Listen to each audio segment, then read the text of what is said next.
If we're going live, and hopefully we should be live. Just loading up the phone, just making sure, hello, if this is going, and hopefully my phone will want to play this back to me. Hello, faithful viewers. Just the entire audience room is empty. Just loading up the phone, just making sure, hello, if this is going, and hopefully my phone will want to play this back to me.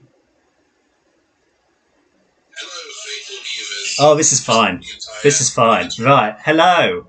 Welcome, folks, to this kind of random live stream, which I did tease the last time that we were on, that I was going to do a little tier list regarding Beyond the Dune Sea. Now, if nobody knows who Beyond the Dune Sea are, they are a Star Wars podcast, both here on YouTube and on Spotify, and probably where all good podcasts take place. They're a couple of guys who just talk about Star Wars and other stuff like Lord of the Rings or Pirates of the Caribbean, etc., etc. But this month just gone, March, because we're in April now, has been their month of tier list madness, as they call it, and they've been doing several little bits and bobs, and they offered up some templates to their community for us to basically muck around with. So I know the live stream camera has literally just been on that tier list and not on me. Whoops, live mishaps, but here we go. If I look weird, it's because we're doing this through Discord and it's a complicated setup and we're novices and howdy. Anyway, I'm not alone. I've got Dan with me. Say hello, partner. See. Okay, you're speaking Spanish. So the two of us, we're just going to talk shite about some heroes for about half an hour. No, not half an hour, an hour or two. I don't know why I said half an hour. I had an hour and a half in my mind. Anyway, this is going great so far. Skip all of this, faithful viewers. Let's just get straight to this. Hello to anybody who joins live. Hello to anybody watching on catch-up. This is the tier list in question. So we've got an assortment of heroes here, and we will predominantly, I suppose, be ranking them on the idea of heroism. Now, how do we define a hero? Well, if you Google the definition of hero, they call it a person who is admired for their courage, outstanding achievements, or noble qualities. So these are kind of the things that I will, in the back of my mind, try to think about when assessing this slot, but I don't know if you have a better idea, Dan, at all. Apparently not. I'd say that I was kind of talking about this earlier. Yeah. Look forward to a lot of just me clearing my throat for non-judgmental reasons, by the way. I feel like characters who have less power, I'd say that a character who does goes out of their way to do good, that isn't doesn't have the privilege of it being a Jedi or something like that, is inherently more heroic than someone with all that power that could have done more. Like, for instance, an example that I kind of said earlier was I'd say that I would go as far to say that Padme is more heroic than Yoda. I mean, there is a fair judgment for that also, isn't there? Especially considering the Clone Wars and how tied up in their politics the Jedi get and how they start to lose their way. Yeah, I mean, if you really think about it, Yoda is only a few beats off of that laughing little imp that Jabba had in Episode 6. Can you name said laughing imp? I'm not even going to try, but they have the same fucking laugh in the original trilogy, and I refuse to rebuke that. Salacious Crumb, if anybody is interested. That's just me flexing my muscles. So, he had a last... Wait, I thought it was like a pet. Oh, no, it's a Korekian monkey lizard called Salacious Crumb. Wait, no, I'm saying, was it okay, would you say it counted as a pet or a person? Probably. I'd probably go more pet. But whether Okay. Salacious himself would agree with you, I don't know. Okay, that's just like it's weird because I wouldn't call like my cat Eddie Stobart or whatever the fuck last names we're using. Oh, you wouldn't call your cat after a truck company here in Britain? I mean, considering the amount of destruction he causes, and I want to keep him away from the road. Right, fair enough. Right. Let us get into this. So, looking at this, did you want to name the parts of the tier list? Because you brought that up yesterday when we were discussing it. Okay, I think it's only natural that we call S tier the moral high ground. In fact, something. I feel like this entire tier list should have just been called the moral high ground. Okay. A tier.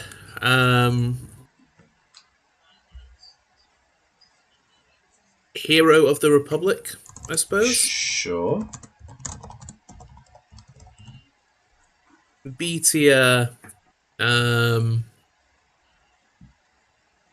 Oof.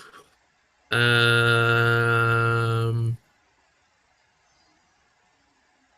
Borealis.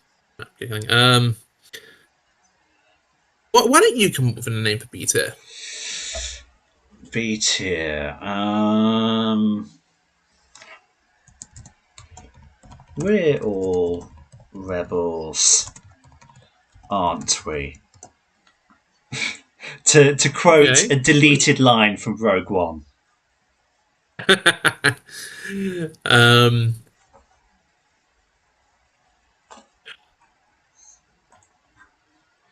C tier? C tier.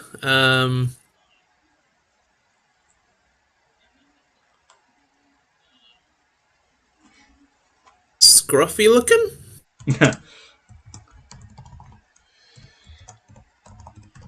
I know what D tier is going to be. Yeah, I can't even spell. Well, okay, hang on. Scruffy looking. Hey, I did not say Nerf herder. Well, but you put okay. Fine, I'll get rid of that. So D tier then. If this is Nerf herder. Scum and villainy. It's not how you spell villainy. What else was it? Like you said, you can't spell. No, we've established a long time ago in a galaxy far, far away that I can't spell. So. Now, that's an entire other upcoming tier list, ranking Star Wars characters by how well we imagine they can spell. So our first lad on here is Admiral Gale Akbar of Mon Cala. Now, I am not well versed in like anything he may have done in the Marvel comics. I am mostly just going off of his appearance in the Clone Wars, which it's been a long while since I saw that arc, and what he gets up to in episode 6 and 8, I guess, which is to say, enter a trap and blown out the window. I'd say, because he was like he did come from a privileged background. He was like a higher up in the old guard of Mon Cala, wasn't he? He was. I'm not actually too familiar with Akbar's personal history, but he was certainly like a general in the Clone Wars. At least he had a certain level of prestige. Yeah. So I'd say that veteran. I'd say that as a veteran of the Clone Wars who persisted in the rebellion, he is bare minimum in B tier.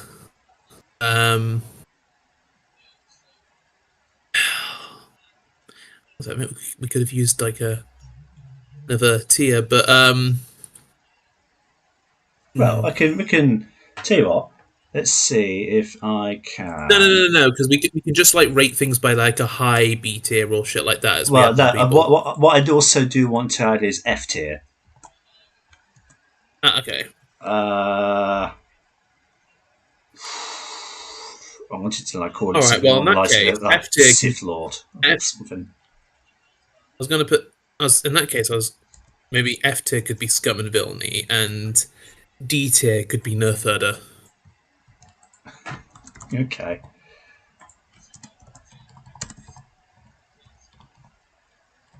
This is what the people asked for. Isn't that right, people?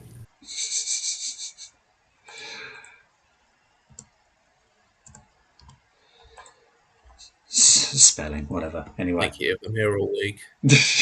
Admiral Akbar. I mean, in terms of heroism, I mean, yeah, he leads the Rebel Alliance to a decisive victory on Endor, and is there to help the Resistance.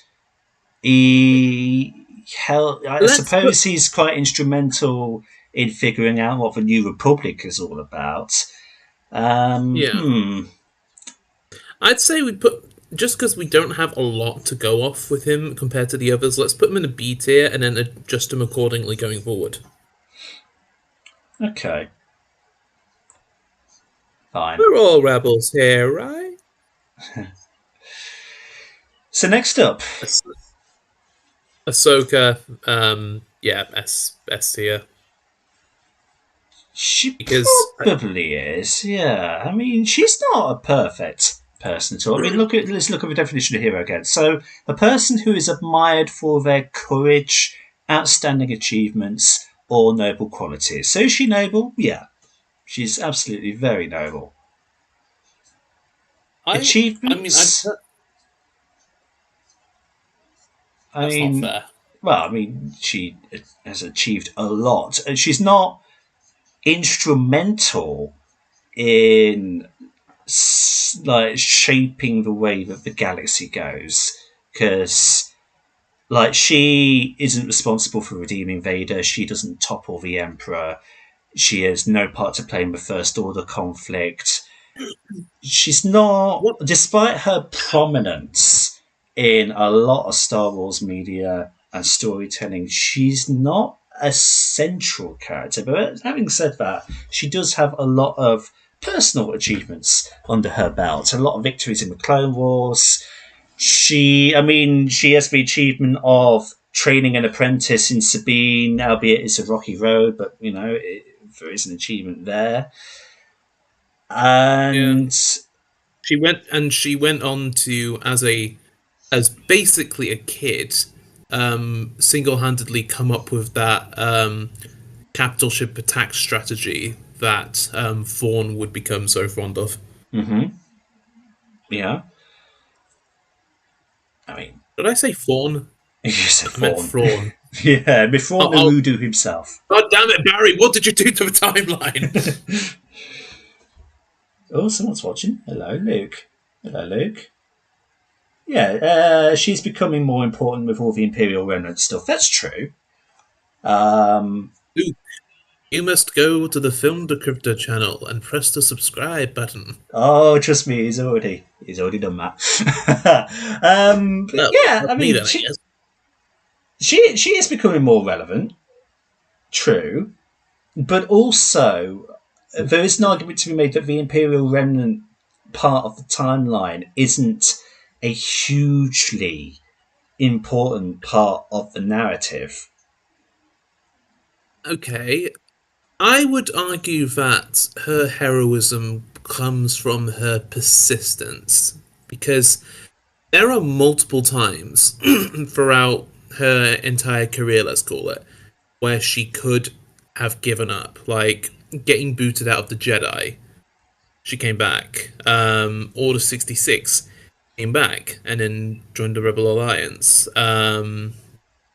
Fucking Twilight of the Apprentice. She came back. And yeah. But then I suppose there is the whole thing of like her judgment is a little bit impaired from a lot of the trauma she went through. Like, it's why she leaves Sabine in that period of time that we absolutely should have seen on screen. So maybe a high A tier then? Heck, they should have just interacted full stop in Rebels, which they never did. I mean, Yeah, I mean, like, plenty of her acts in the Clone Wars. There's her novel as well, where she helps liberate the planet Raida from. Well, she doesn't liberate the planet Raida, but she helps evacuate lots of citizens that are being menaced by an Inquisitor and the Imperial populace on there. So Is the Ahsoka novel even still canon? yes, it is. I know that Tales of the Jedi episode kind of treaded the same waters, but you know, it is canon. And if they dare say it's not canon, then I will personally go up to Dave Filoni, take his hat, and spit in it. Oh my god, it'd be like the cut ending of episode 6 where Luke strikes down Vader and then puts on his helmet. We need to know why she doesn't help Luke train the next generation, says our faithful viewer. Yeah, we do. Hey, who knows how long she's going to be stuck on Peridia for? Who knows? Yeah, and I mean, her and Luke have inter. Her and Luke have hung out at least a bit. We've seen them interact in The Mandalorian, and I swear to God, next year, like next May, in the next Tales of whatever series we get, I really want to see an animated version of them actually meeting for the first time. We do need to see that, and I think it's criminal that we haven't seen that. But whether we will see it in that, I don't know, because for the theme that I'm getting is it's going to be focused on different people each year. So obviously this year we've got Ventress and Cad Bane coming up, which that has the possibility of being the best one so far. Hear me out. Tales of the Rebellion. Yes, but then would they focus on Ahsoka, or would it be a Luke-centric? No. Focus on Luke. Mm-hmm. Fair enough. Like, have the balls to give us an animated Luke Skywalker for a Tales of series. This is also it's kind of a time period where Luke, Leia, and Han should be more prevalent than anybody else, really. So, you know, it's a little bit weird how heroes of the Clone Wars and the Rebellion era are suddenly more prominent than your heroes from the original trilogy. Anyway, we've definitely done Ahsoka enough. So, I mean, I'm happy to go S personally, but there is some bias in that, obviously. But like S or high A, I'll give her. Yeah, I will settle on a high A because I do recognize that she does have some shortcomings.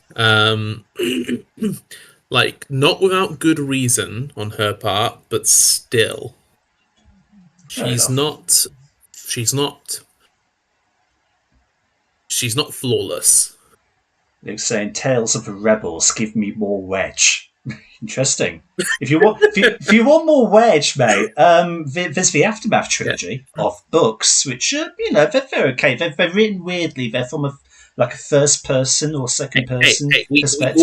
We already got more Wedge, and it was by Aardman Animation. Thank you very much. This is true.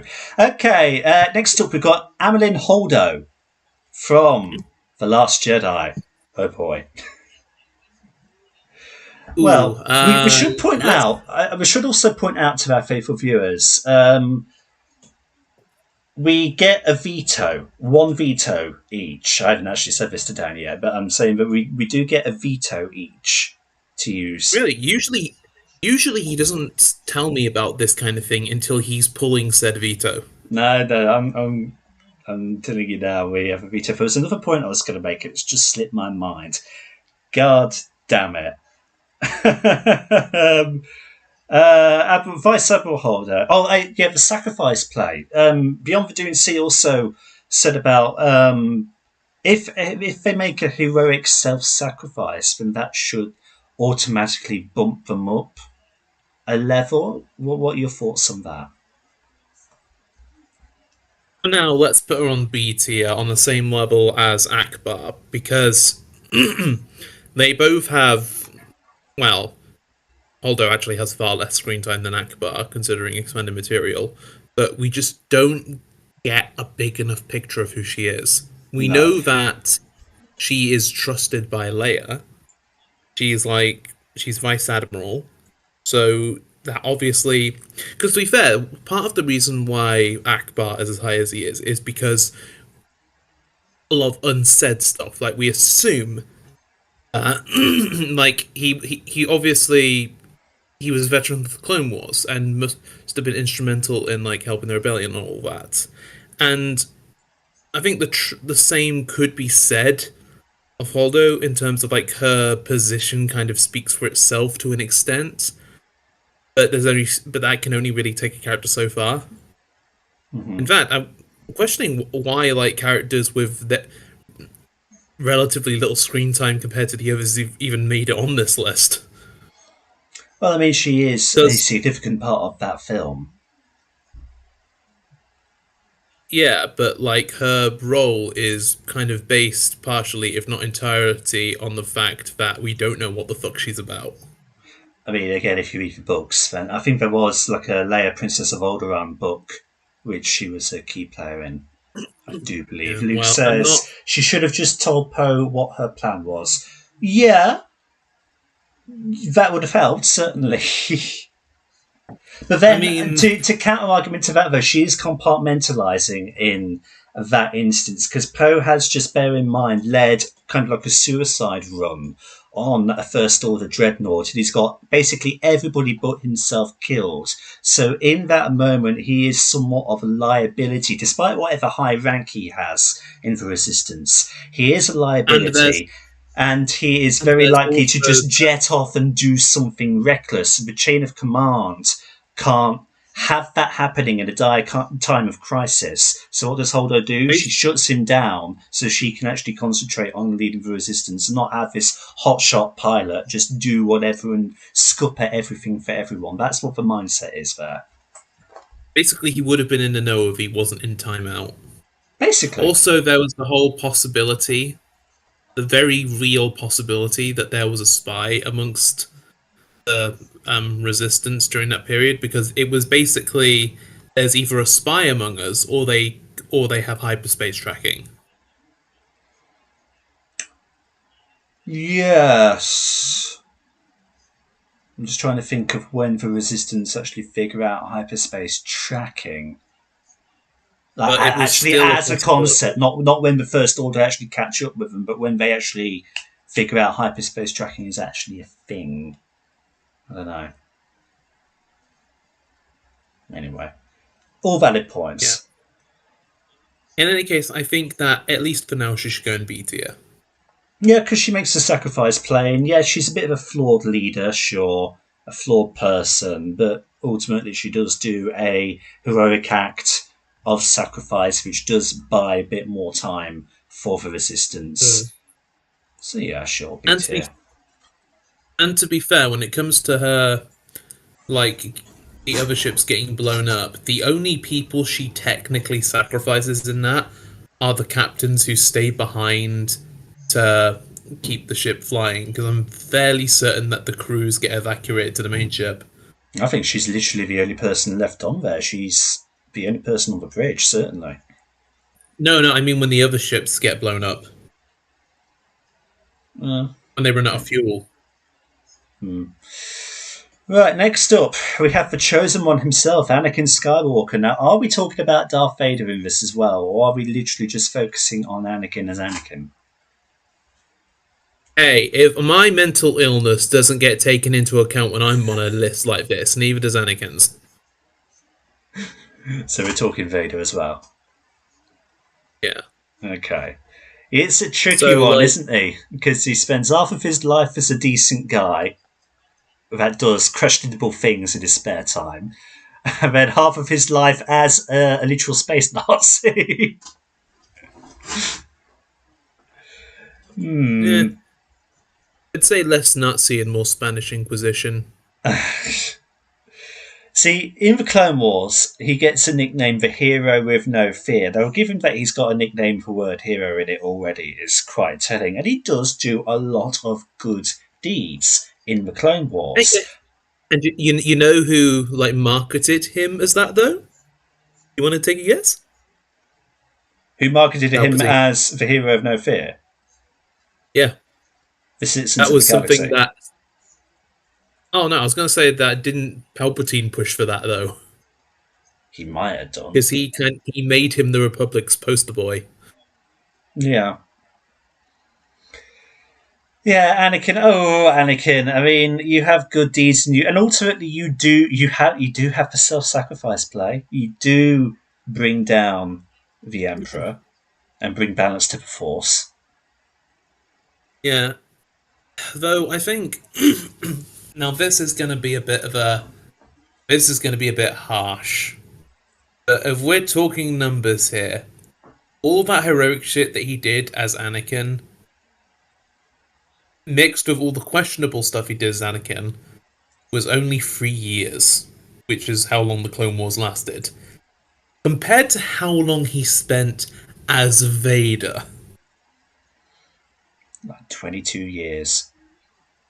Yeah, so like there's being just being the chosen one hero for 3 minutes. No, for no, for 3 3 minutes. That's years. ages. Just being the just being the hero of the Republic for 3 years and I don't know, like half an hour at the end of his life, really equate to the 20 something years he spent as the Dark Lord of the Sith. He's also Obi-Wan's Padawan for 10 years, so he was a, you know. Yeah, but like prior to the clone, but like outside of his heroics in the Clone Wars, he was a kind of a piece of shit, though. He just had mommy issues. An attachment. I can relate to him strangely. Just in many of the little idiosyncrasies that he has as a troubled person. Yeah, I mean, like okay, I'll put it this way: look, Anakin was his arguably best self during the Clone Wars, like because he was still kind of getting there when he was still Obi-Wan's Padawan, and then once he attained the rank of knight, was when he kind of was at his best self. And then after that, all well, Vader. But also, while even though he's his best self, as Luke says in chat, he also does a lot of bad in the Clone Wars. So his best self isn't still a very good person. I mean, like he skims the line a bit, but like I don't think outside of displays of like anger and brutality towards people who, quite frankly, have it coming. In most cases, I'd say Clovis, maybe not so much, but are there really many times he's outright evil in the Clone Wars? I mean, he force chokes Poggle the Lesser brutally. Had He it coming? stabs that Mando guy on Satine's ship. Like he brutally cold blooded killer stabs him in the back. I mean, yeah, he was going to blow up the ship, but Yeah, I was just going to still, say, in Anakin's own words, he was going to blow up the ship. yeah. I mean, Anakin, okay, in terms of the kind of questionable shit he does in the Clone Wars, outside of a few specific examples, Anakin is more pragmatic than evil. man kills Trench. Yeah. Yeah, because like it was because Trench was in the process of killing him. There's not much else he could have really done in that moment. You could call self defense on that, yeah, sure. It was a self defense murder. Um, like honestly, the worst thing Anakin arguably did, in my point of view, during his time in the Clone Wars, was uh nearly beating Clovis to death. Domestic abuse charges. Mm. So where would you put him? But then again, if we're talking because he was also like just prior to the Clone Wars, he did butcher that entire village of Tuscans. This is true. I mean, the women and the children too. He's a child killer. He Mm. can't. He can't say he's a heroic person when he's there slaughtering kiddies. He wouldn't pass a DBS check to save his life. Let's say that. Hmm.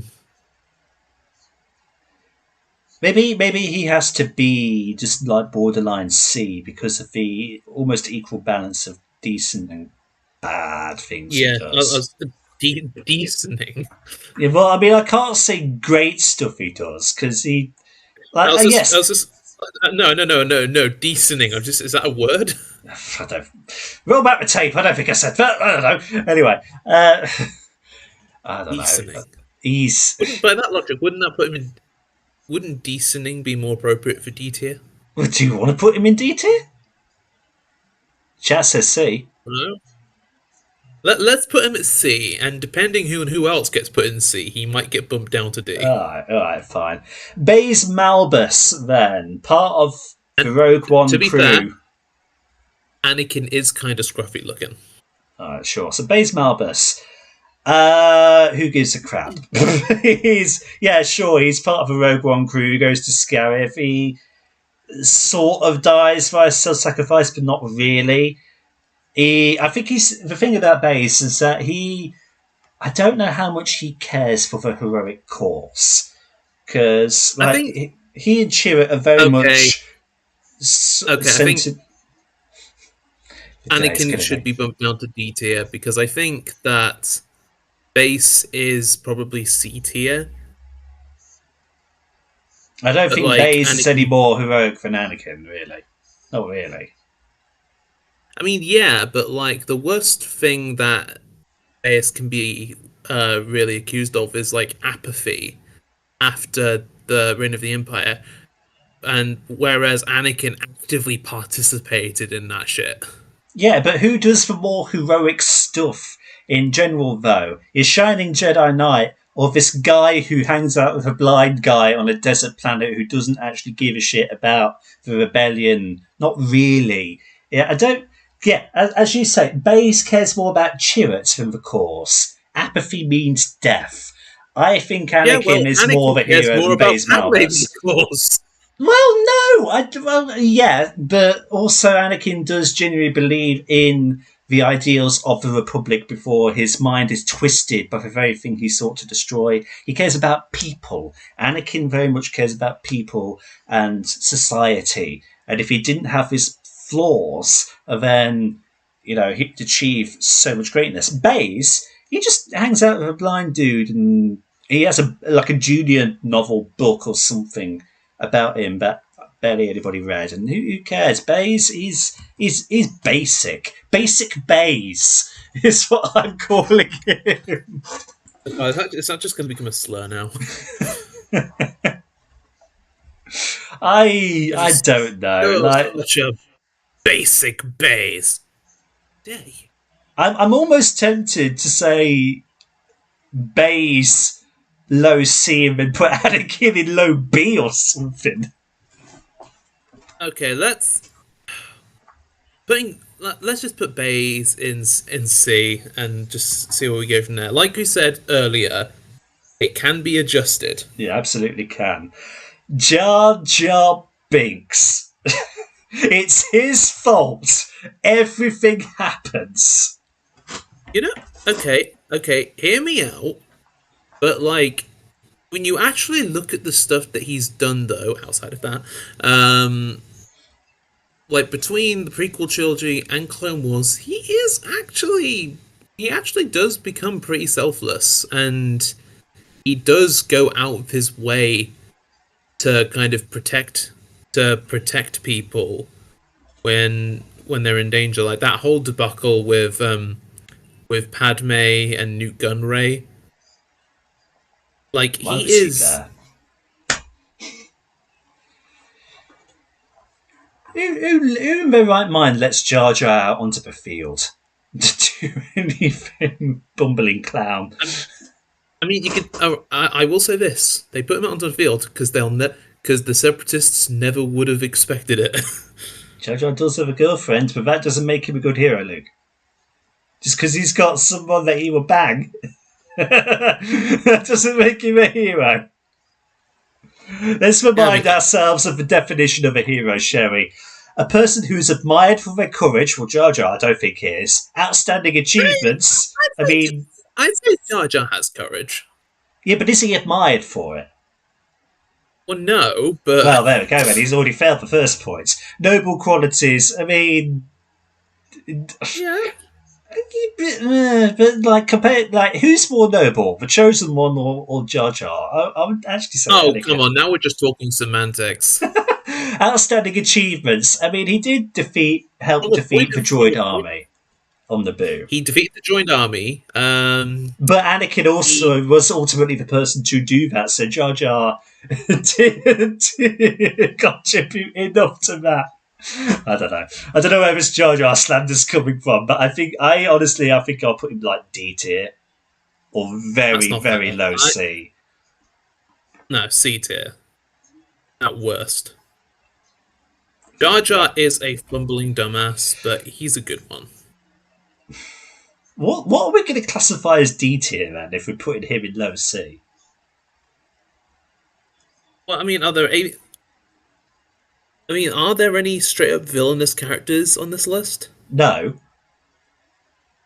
but Okay. we can't. Well, I mean, not really. But we're Okay. assessing these all of these heroes on the qualities of being a hero. And Jar Jar, after Oh, Phantom Menace, he doesn't really do, apart from a couple of random excursions in the Clone Wars of very little relevance, he doesn't really all do a right. No, lot. oh, we can put him in D tier then if that makes you Yeah, happy. yeah.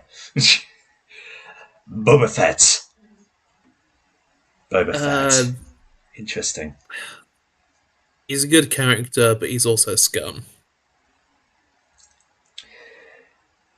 I mean, like how much of a redemption arc does he have in the Mandoverse? He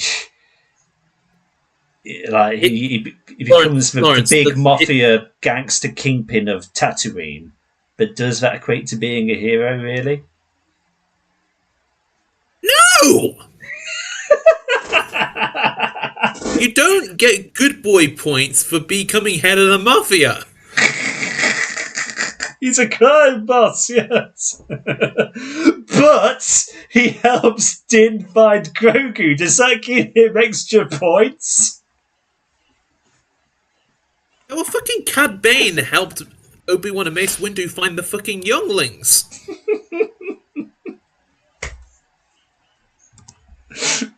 Are we putting New Zealand's finest in A tier?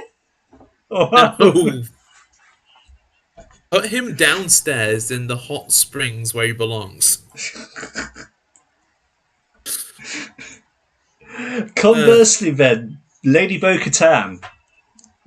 D Bo tier. Katan Creed. B tier, okay, interesting. D tier. D? D? Yeah, she was part of a terrorist group and only switched sides because her sister got caught in the crossfire. But then how much good does she do after that? She helps liberate Mandalore several times over. She always fights for her people. She is the true wielder of the dark saber. How much relevance that has, I don't know, but still. She tries to do a lot of good to amend her ways, but the question, I suppose, is the lots of good that she tries to do, does that equate for the short period of time that she was technically a terrorist for? I mean, the thing is, I don't think there was ever a point where she showed genuine compassion for like the people the same way her sister did. Because she only seems to fight for her fellow like warrior Mandalorians. I mean, I know that's kind of the way the culture's supposed to be, but I don't know. It seems like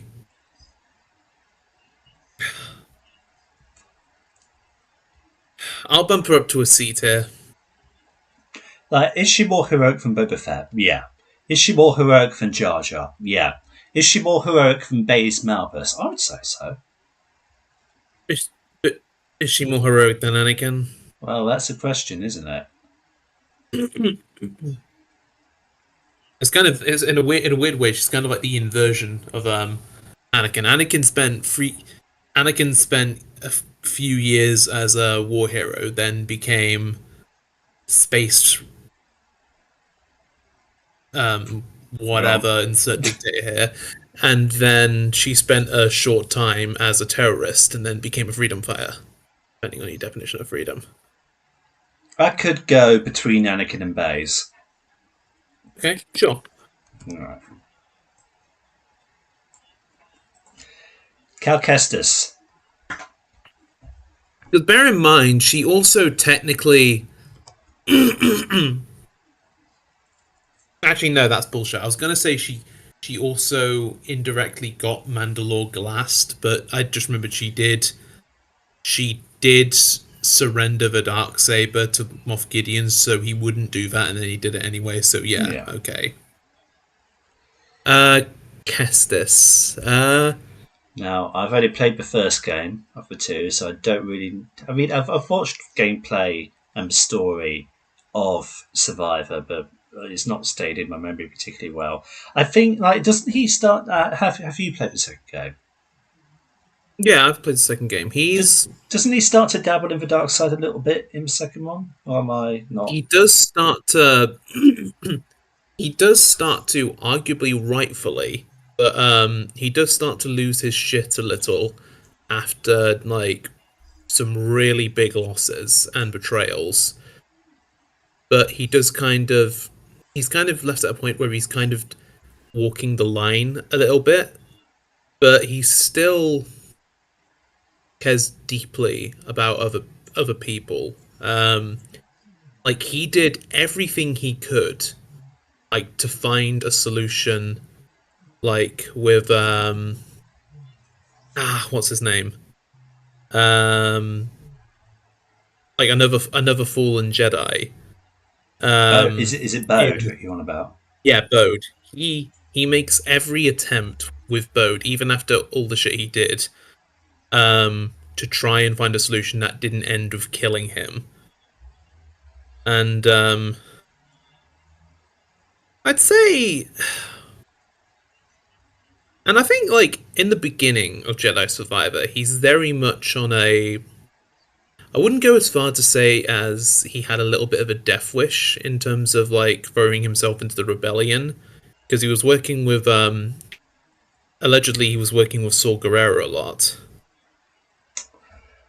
I'd say he fits in bare minimum B tier.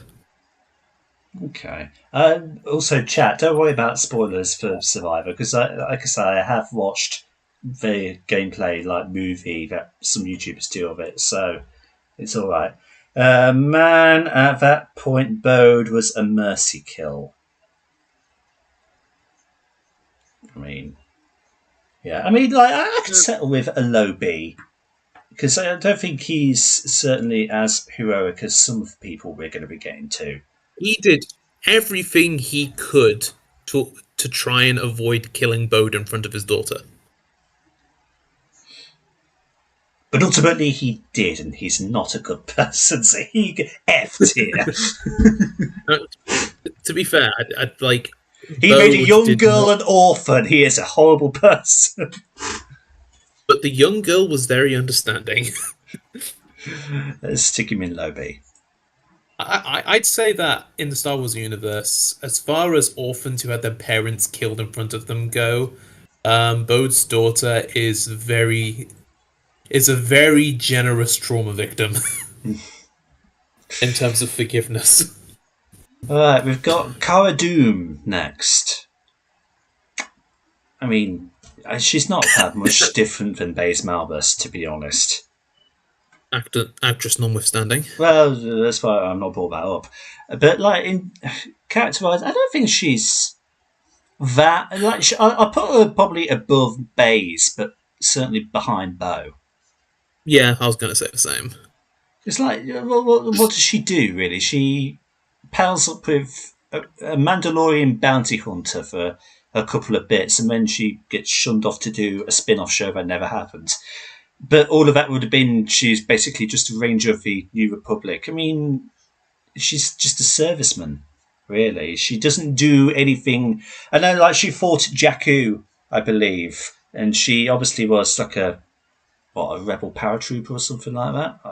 It's been because the whole reason that she wasn't with the New Republic at the start of Mando was because she kind of got herself out of the game and into mercenary work because of trauma from like her time in the rebellion, and being a kind of rebel paratrooper or what drop trooper or whatever it was I think the way it was talked about, it was an extremely high risk kind of role. Yeah. I'm going to stick her in middle C. Okay, that's fair enough. Cassian Andor. I mean, I am sort of in the middle of revisiting the Andor series now as part of a marathon that I'm doing. But like, even in Rogue One, he kind of admits that he's done terrible things in the name of rebellion. And from what I that's a word. Remember of Rogue One. Can we eventually get like a can we eventually like make an edit of a compilation of like all of your spontaneously made up words? One day, if anybody in the community wants to do that, feel free.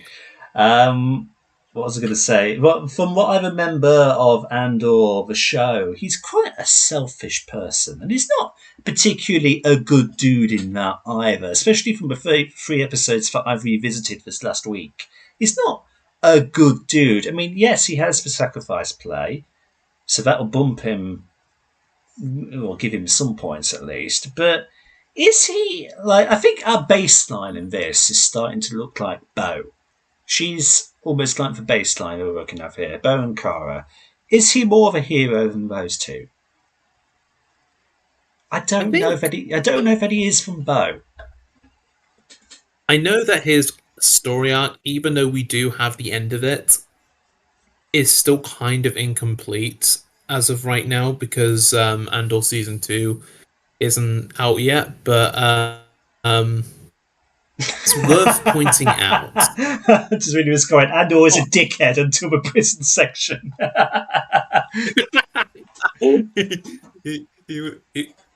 So he was basically a dickhead until he went to prison. I was also going to say that in Rogue One itself, when he kind of has his turnaround, him and all of the kind of Black Ops rebel faction that become part of the Rogue One unit, the way that that's framed, it does feel more like it is. Well, I mean the bloody Scarif raid is by all rights a suicide mission. And it's like the reason that they choose to go with Jyn, it's very much framed as like, if we don't do this, then all of the terrible shit we did up to now was basically for nothing. So it's a bit, I don't know, it was an inherently heroic thing going to Scarif, and certainly doing the sacrifice, playing everything. Just because I think everyone who participated in the Battle of Scarif, like, earns their stars for that. And him being, like, amongst the first to sign up for that, definitely gets some good boy points. But it's...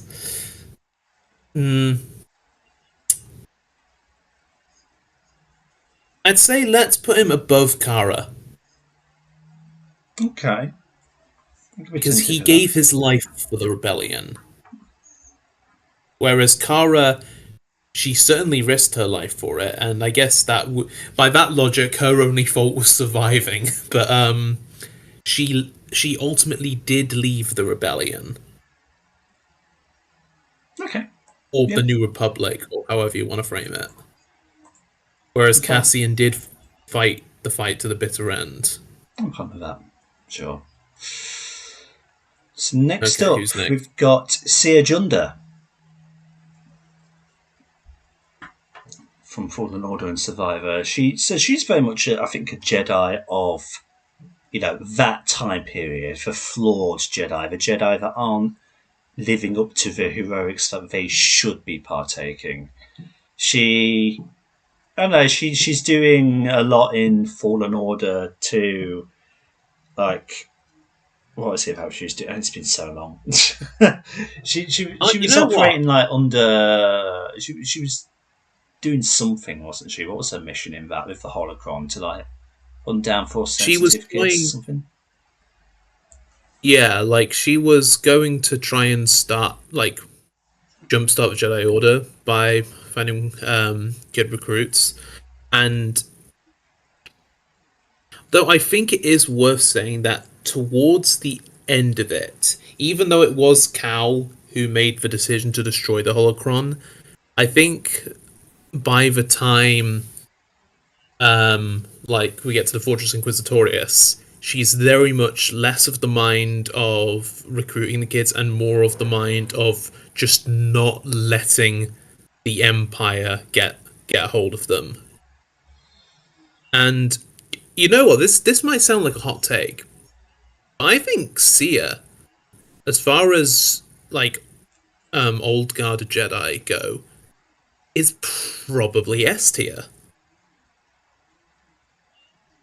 Okay.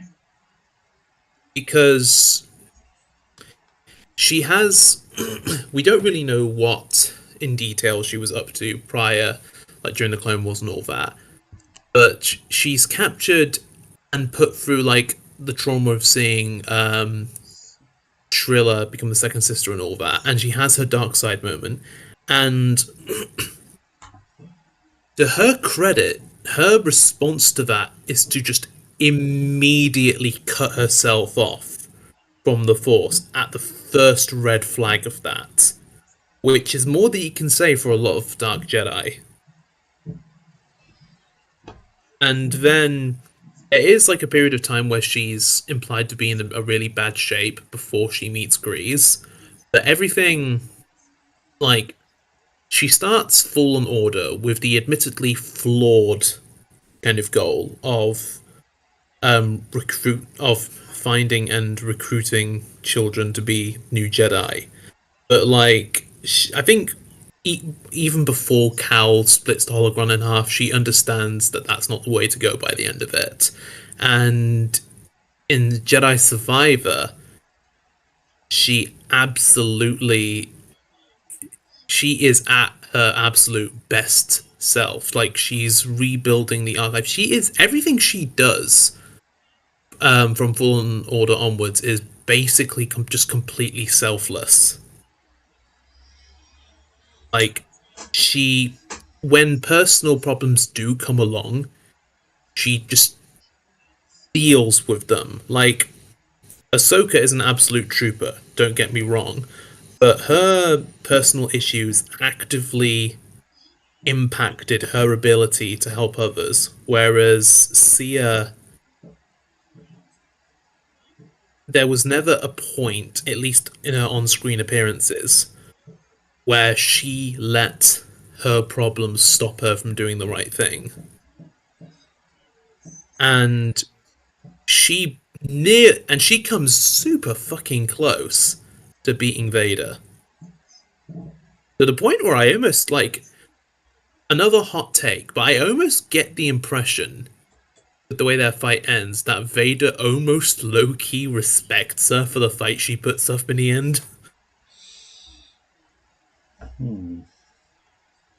And I think she is the image of what a Jedi should be. She is the balance of like the kind of old guard kind of scripture kind of element with also the kind of pragmatism that comes from newer generation Jedi like Ahsoka and wilderness era Jedi that came after her. So where are you saying? Where are you saying also, chat? I kind of We feel have like any I kind of feel like I'm kind of ill-equipped to really comment on Seer too much because despite me having watched the cutscene movies of Survivor, like my general knowledge of the game isn't the best, so I can't really like tell anyone if asked what she actually is up to in Survivor. Luke, tag in.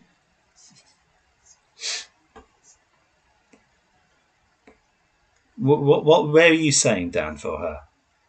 S tier. S tier. S or high A, says chat. Yeah, boy. I mean, I don't think I can really veto on someone like Sia Junda, to be honest, because I don't feel strongly enough about her. Alright. I will yield. Man, I would make a really good lawyer. Hey, it's a profession. You can always. It's not too late. Study law. Right, next up we've got. Let me know as soon as the word of law means something again. Next up, we've got Chewbacca. He's pretty heroic. Man, a few words. I mean, he is ultimately a sidekick, but he's there for it, isn't he? I thought you said psychic for a moment. He's Han's sidekick, is his buddy. He's there helping your primary heroes. God, now I'm just imagining Chewbacca as the host of the Phoenix Force. I don't think he's S tier. I would be happy with A tier though. I would. The thing is, it's hard. It's harder to get a kind of grasp on Chewie, just because we don't have the benefit of just because of the language barrier. There's not the What's that got to do with the price of fish? What? Okay, you know what? A tier, yeah, A tier. Just because my man can't speak Galactic Basic doesn't mean that he's any less of a hero because of that. You're listening to yourself. No, I'm saying that the barrier means it's harder to kind of get a gauge on his perspective in the same way that you can with Ahsoka. It's harder to kind of measure his perspective on things. But isn't it true that actions speak louder than words? So what does he do heroically? A decent amount. He's a veteran of the Clone Wars. He saved Han in the events of Solo while being kept prisoner, and after spending a period of time as a smuggler, went on to be a hero of the Rebellion and the New Republic, even though they didn't give him that fucking medal the first time around. Depends on what source media you follow. So yeah, I mean, it's not like in canon he goes out in a blaze of glory with a moon dropping on him or anything. Mm-hmm. Yeah, only downside is smuggling. Yeah, but also he's a good dude. So I think he's definitely A tier. But is he more of a hero than Ahsoka? You know, I would say that even his time smuggling, you could argue that that's probably because he has a life debt to Han going forward from Solo. This is true. Yeah. Is he more of a hero than Snips? No, well,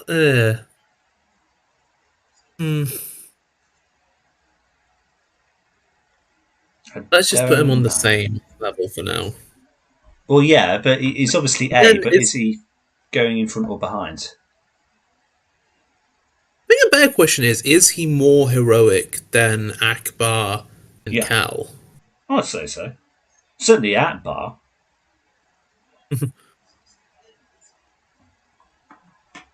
I would go low A for Chewie. Have a minute. Okay. Ahsoka, I think, did a lot more shit during the Clone Wars than Chewie did. Because, the only thing that we really know about him, and this might just be my canonically uneducated ass speaking here, but was basically he got captured by a bunch of slavers and also led for defense of Kashyyyk in Episode 3. That's all I know as well. Whereas Ahsoka has a much more extensive history in the conflict. Yeah.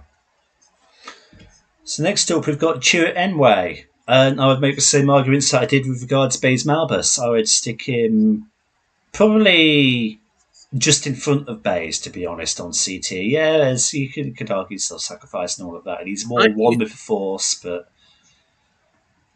I would put him in front of Cassian. Okay. Because out of the Rogue One crew, he is the most inherently selfless amongst them. True. Yeah, alright. Fine by me. And he is... And a lot of, Cassian's development in Rogue One is prompted by Chirrut. Mm-hmm. True. So next up, we've got Cobb Vanth, the Marshal of Freetown. I mean, kind of scruffy looking. He's just kind of scruffy looking. He's just there for himself, isn't he? Really, he's looking out for his folks in his town, but he's not. Yeah, he doesn't really do much beyond that. No, I mean,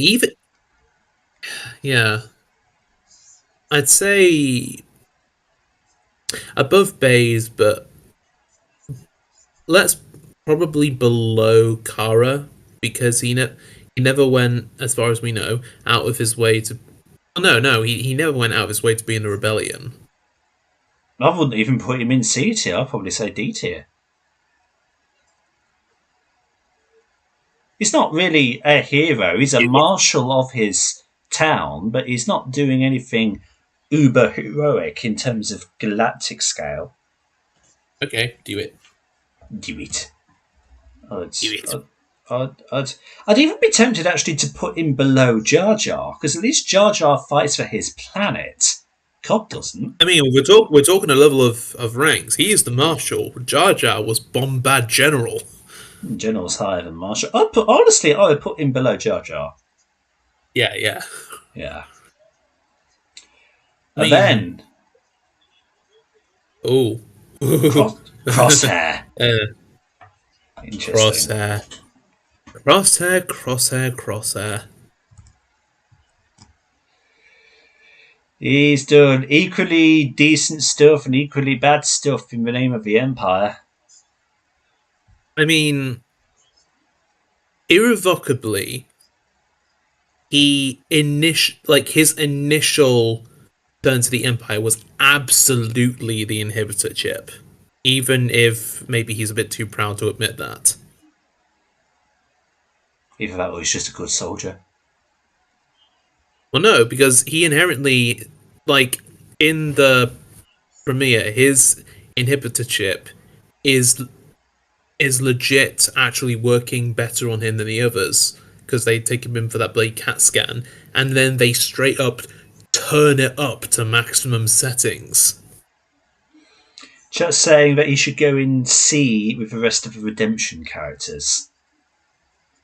Yeah, because even though him splitting from the Bad Batch he can't really be held responsible for that.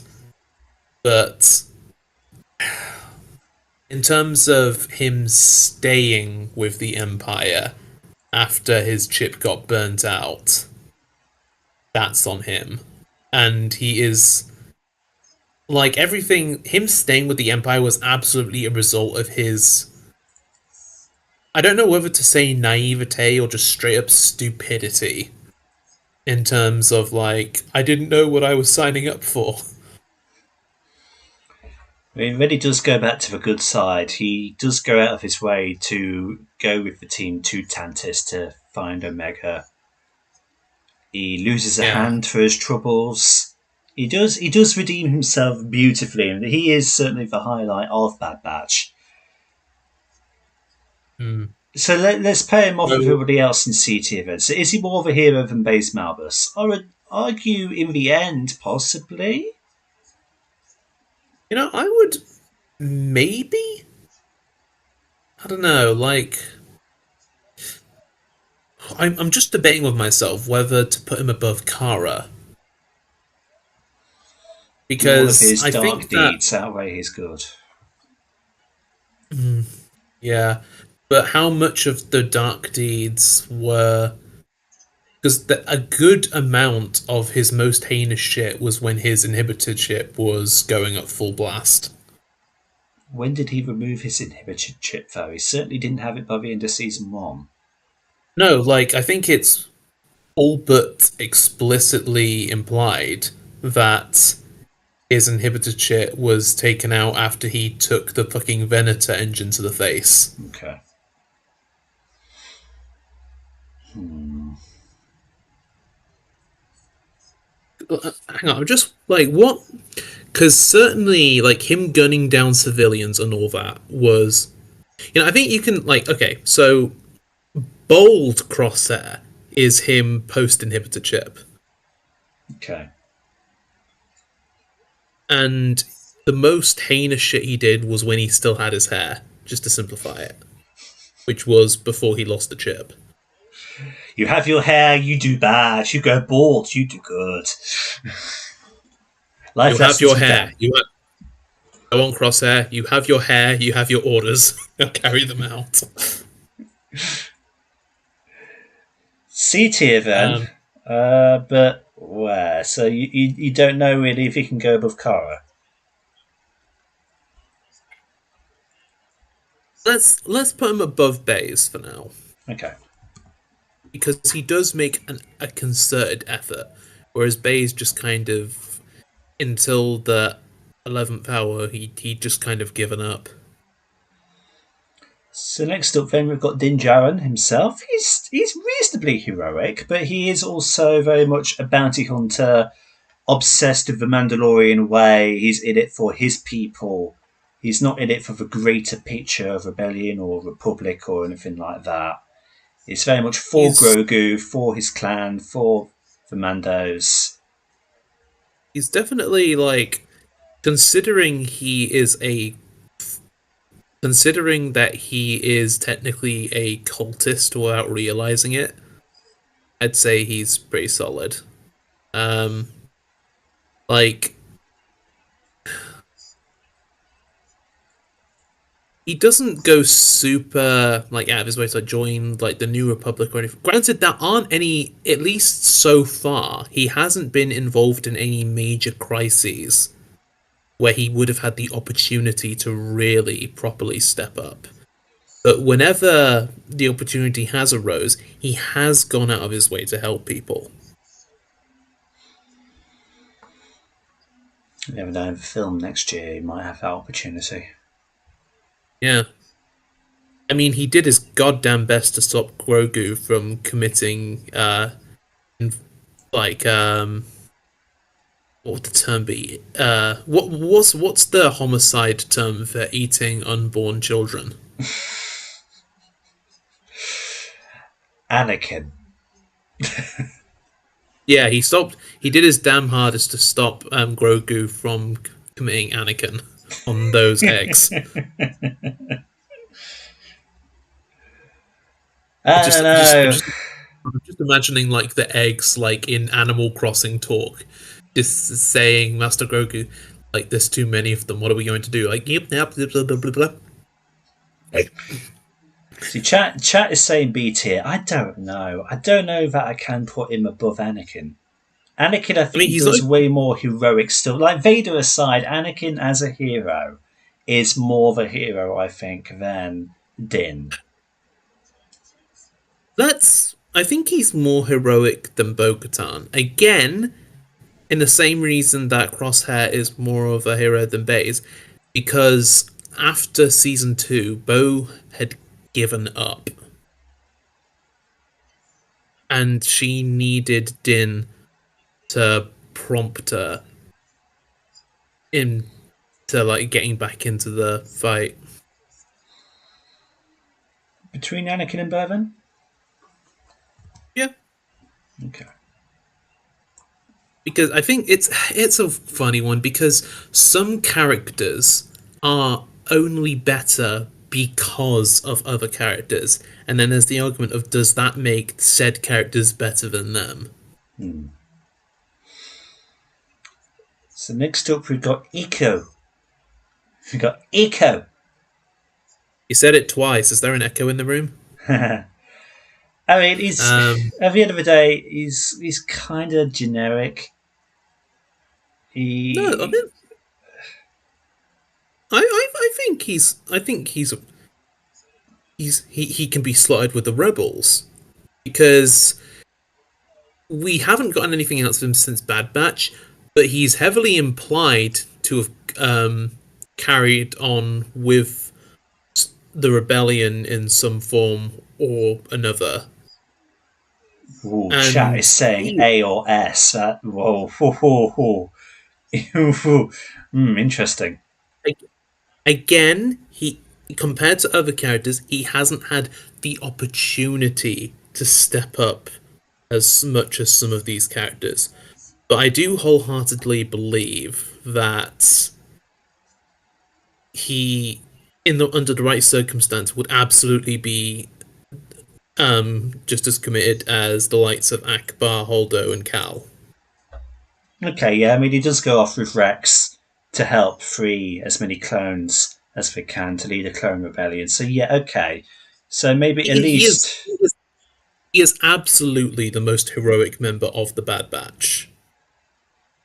Man was tortured and kept going after the fall of the Republic, kept fighting for his brothers. Yeah, okay. At least B tier, at the very least, then. Yeah, he has been through the ringer and still remains the most committed out of the entire Bad Batch. That takes bollocks. I could be tempted to. I could be tempted to go low A. Around similar with Chewie. Okay, sure. Higher or lower than Chewie, though?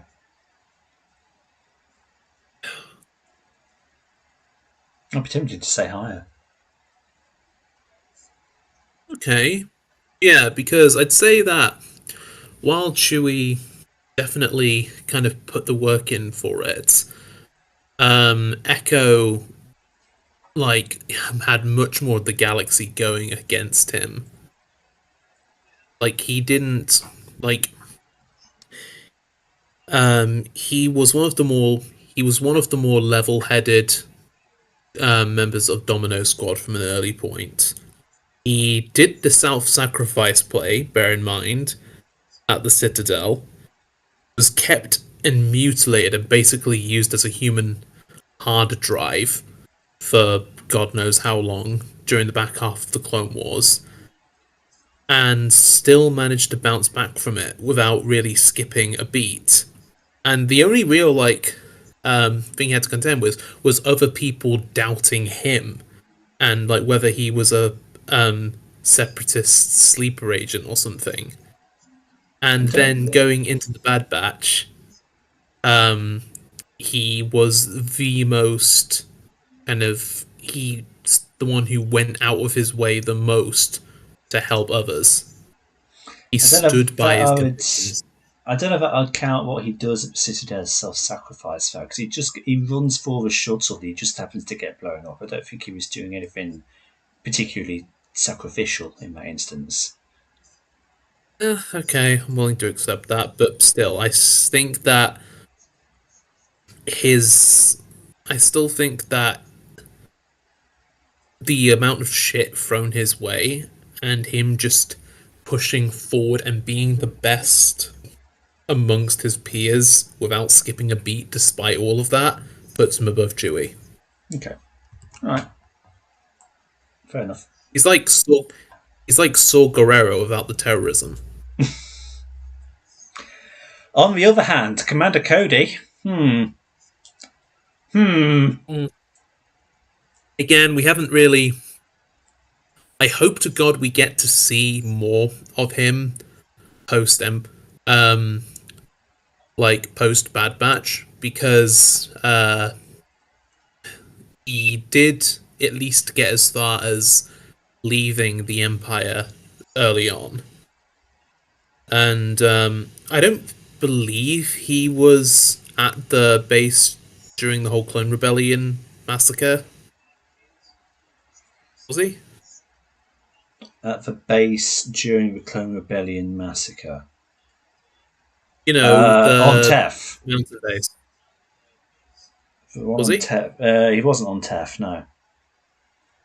Okay, so We had that one single appearance in the show, and that was it.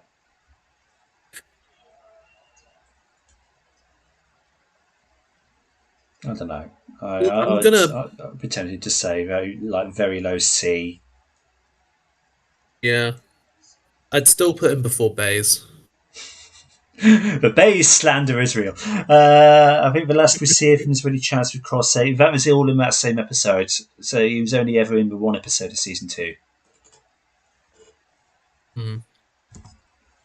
Yeah. Higher than Yeah, those? Maybe would it be higher than Crosshair? Maybe. Or does Crosshair's redemption put him better? Hang on. Dan, take the wheel a second for me, please. I'm just being called away. I don't have a license. But, okay, so I guess it's just me running solo for a moment. I would personally agree in this instance of maybe putting Cody below Crosshair in this instance. Not just because we have way more to chew on with Crosshair, but because Crosshair really had to fight for his redemption. Whereas Cody, he did obviously go AWOL from the Empire and make a break for it, but we aren't currently aware of any outstanding sacrifice or anything that he had to do. Obviously committed Order 66 like a lot of clones, but again, that was the inhibitor chip, so he can't really be held responsible for that. I mean, hell, Rex would have well, he did basically try to go postal on Ahsoka, and he fought back more than most against the chip. And yes, I'd say that anything involving the inhibitor chip is dubious at best, just because the decision making isn't really a factor there, really.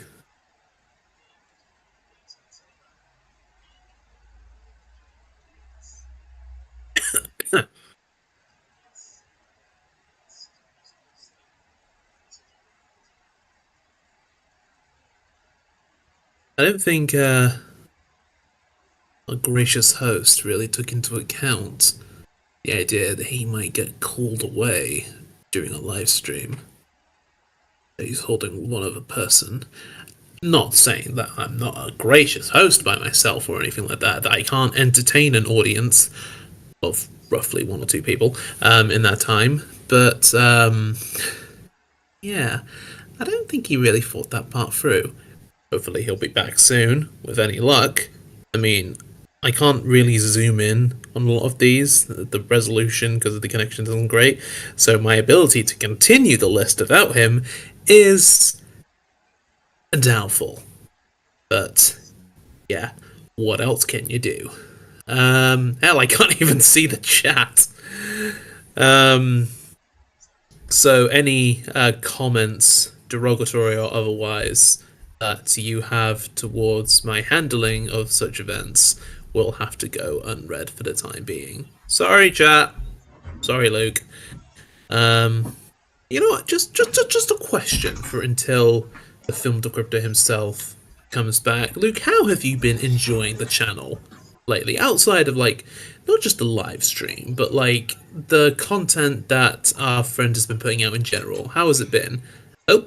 Apologies for that, everyone. I just had to deal with something IRL for a second there.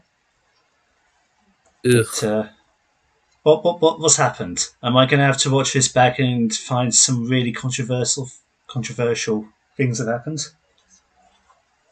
You might do. I asked Luke how he was enjoying the channel.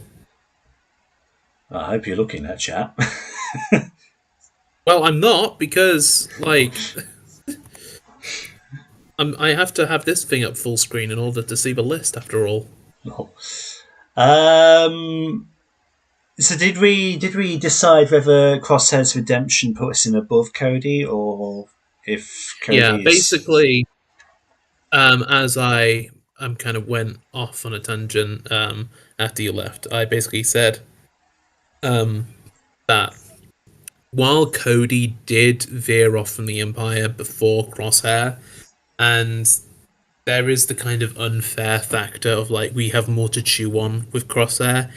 It's worth mentioning that Crosshair, despite having done really heinous shit during his time with the Empire, really did have to work for his redemption, whereas Cody kind of just got to walk away. So I'd say that might just put Crosshair above Cody. If any developments in the canon happen for Cody, God bless if they did, then it might bump Cody up above Crosshair. But until such a time, I'm gonna have to agree with the sentiment that Crosshair kind of inches ahead of Cody. Okay, fair enough. So next up on the list, we've got Jabba the Hutt, My aka glass.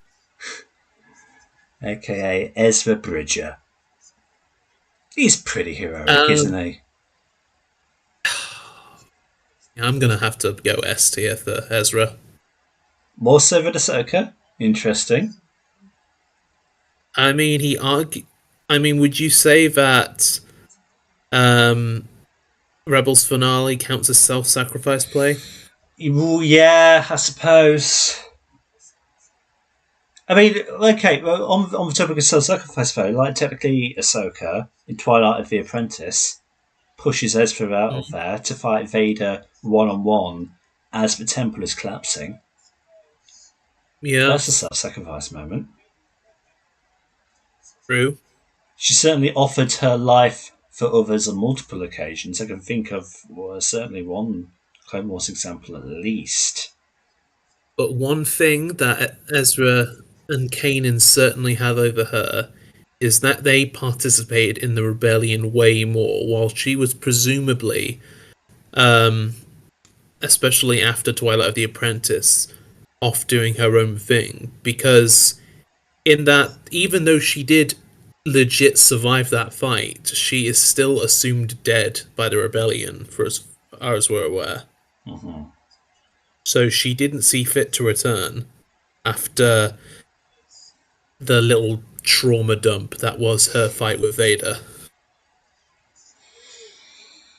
Whereas Ezra kept fighting. Even like I mean he had a small brush with the dark side, which frankly not done to its full potential. But all even Ezra at his worst pushes like even when he's making like not necessarily the best decision, he's doing it in the interest of the rebellion.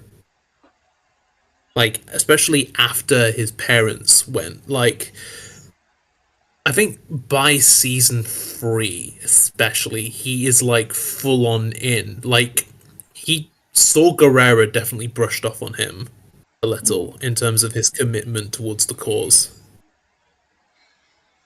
There's Okay. never a point where Ezra regresses to the kind of apathy that he starts off at, No. which arguably you could say that he might even have over Kanan a little bit. And I was just thinking as you were talking, like thinking about Ahsoka and where she stars. She, in the good 16 years of her life, she's very much caught up in that Jedi dogma, that corrupt kind of Jedi dogma of heroism, but blinkered heroism, doing what they do kind of for the wrong reasons. Ezra doesn't have that. He's more of a selfless Jedi dogma, the pure Yeah, Jedi dogma, what they should be. yeah. Ezra isn't haven't they like officially been dubbed Wilderness Jedi? Boken Jedi. Oaken Jedi, is that what they're officially called? I mean, that's the term that Thrawn uses. I don't know if it's an official term. Like, if you want to go Legends, Grey Jedi, I suppose, but they don't. They kind of frown What does upon that that. term even? What does that term even mean anymore? Well, that's why they don't use it.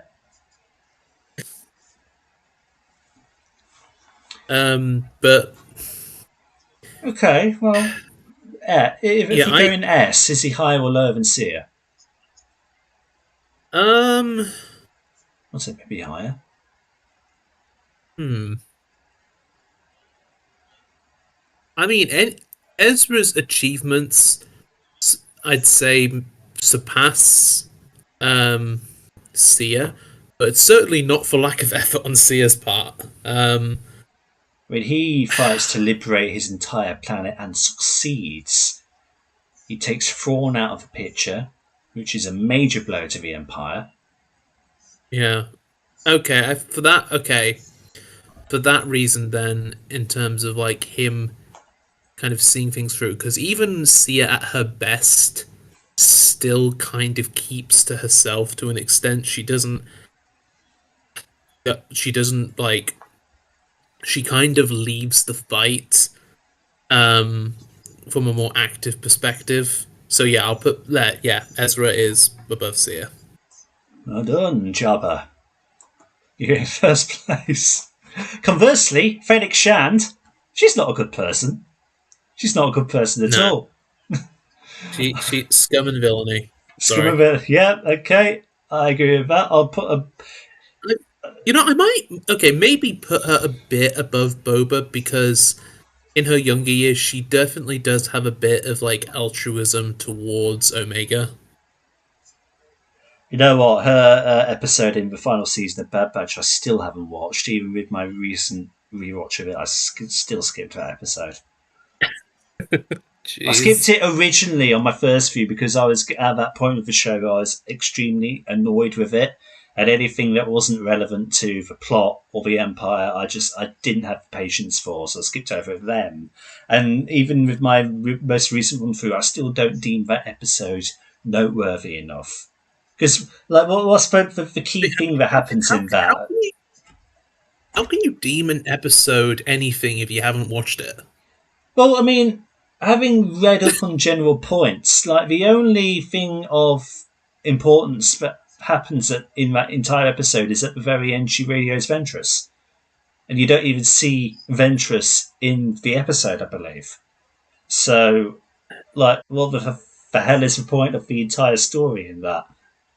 I don't know. I feel like I'm guilty of this as well because I have never watched like the Jar Jar arc from Clone Wars season 6, but I feel like you can only get so much of an understanding of an episode from just like description alone. I feel like you need to give episodes a chance, like firsthand. Filler. Then again, you've always been a bit of a finicky prick when it comes to that, so I won't judge. FN2187, aka Finn, next. He's a hero, but he's also a man who wants to run.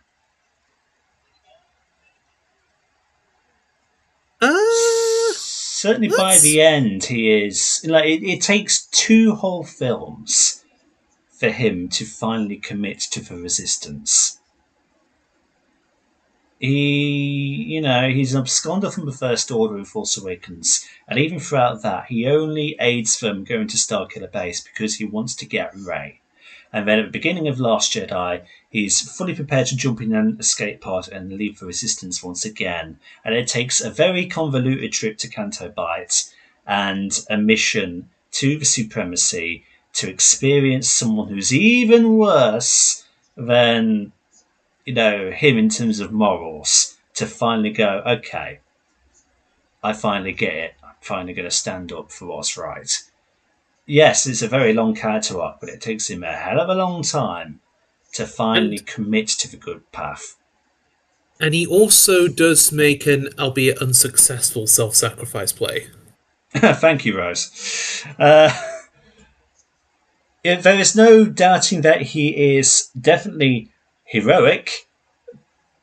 He also, I think, he should also get like, I think he should also get points for like the going like unprompted bear in mind, going turncoat on the First Order, despite being brainwashed from birth. Okay, yeah.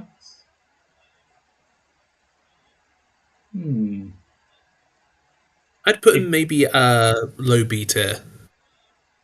You don't think he's more heroic than Cal? Well, no, because you say it takes him a long ass while to get there, whereas Cal is more kind of committed to the fight, almost to a fault. Okay. Okay. But he does go. He still does go a ridiculously long way, though, from where he starts off. And then another person with F in his name, Fives. Where would you put? Just having flashbacks. Where would you put CT-5555? A hero of the Republic. Does that mean S tier? Oh, no, I mean A tier, a hero of the Republic. Oh, okay. I thought you were just thinking about Fives as a. I thought you were just commemorating him, hand on heart. So yeah, I mean, he doesn't get extra points for self-sacrifice plays, since he didn't so much sacrifice himself as he just got murdered by the police. But GTA 5 style. GTA 5555. Yeah. GTA 5s. GTA 5s. Shot down in an alleyway with a drug dealer.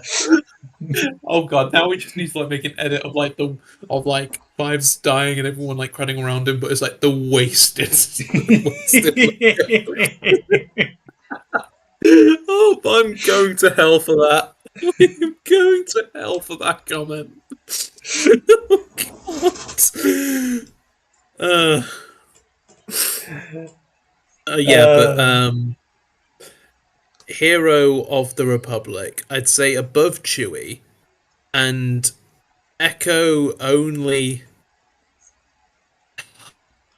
Maybe it's a bit debatable as to whether him or Echo is better, because Echo does more stuff on the virtue that he doesn't get murked by his own side. But Fives he fights to the bitter, bloody end, trying to warn everyone of Order 66, and he comes fucking close to the point where Palpatine has to personally put out a hit on his ass. Mm-hmm. For a moment, to put it in Doctor Who terms, for a shining moment, he was the most important person in the whole damn universe. Knew you were going to say that quote, yeah. And then they shot him. GTA 5 style. Fun fact, for those who might not have picked up on this, including Lawrence at the time when I originally pointed this out, but when the shock troopers shoot Fives, it's not the sound of a clone blaster, but it's the sound of a stormtrooper blaster. For the first time in the Clone Wars that they use. It all happens very fast, but it's distinctly the stormtrooper blaster sound effect that they use when he gets shot. Source? Someone verify that. The fucking episode. Someone, if anybody's watching live, can you search that up? Verify for us. I'm not going to do it on here because I'll get copyright claims, but still. I've actually told him this before, and he was shocked when he looked at it, and I was right, but he's forgotten about it since, so I have to blow his mind all over again. Back him Luke, up, chat. I'm counting on you. I don't know if Luke is still watching. So higher or lower than Echo? Echo, Echo, Echo.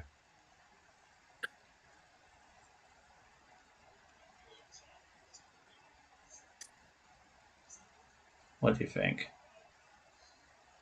Higher. He died Hi. for our sins. All right. Fair enough. Zeb. Gara Zeb Aurelios. Caramast. Um. Hmm. That's a tricky one, actually. I mean, he did arguably save his entire species. Kind of. Like, he found the home world. Or at least played a vital part in it, even if it was a goddamn filler episode. Um, but in terms of, like, outstanding achievements, aside from that, he's very much like Chewie, he plays the role of a sidekick. More than Yeah. anything. Yeah. Um, Well, you know, he he's might get part to of a do. rebel crew that goes out of their way to free Lothal, and the rest of the rebel alliance effectively turns their back on the planet. So let's not discredit him for that. Okay, so at the very least, a high B tier then. But if we're comparing him to Chewie, who's in A tier, Fair enough. it's a good argument.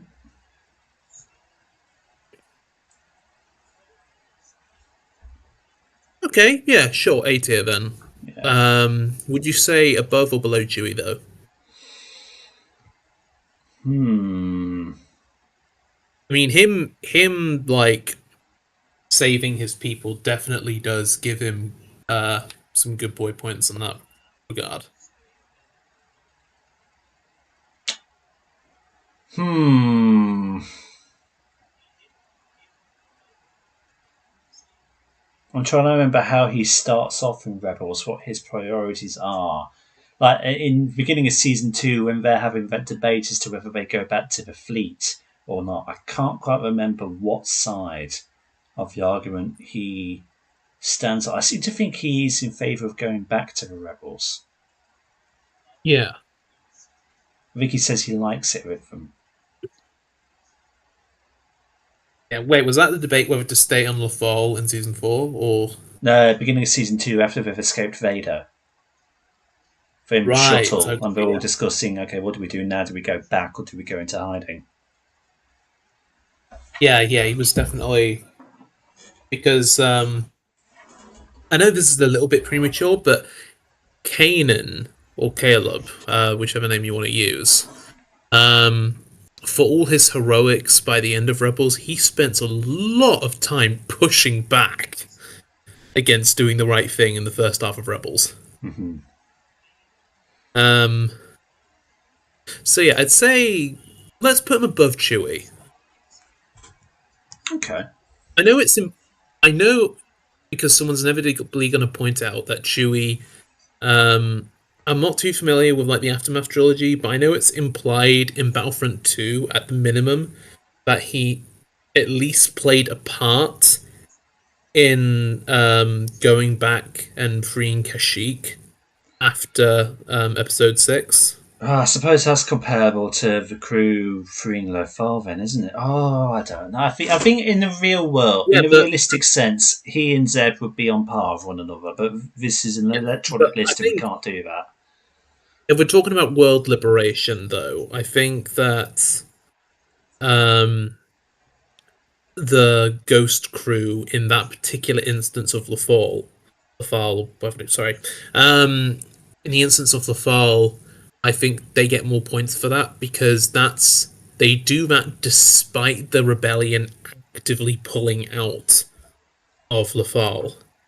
Whereas I am fairly certain that, and I know someone's gonna probably correct me who knows more about how it's gone in the comics or something.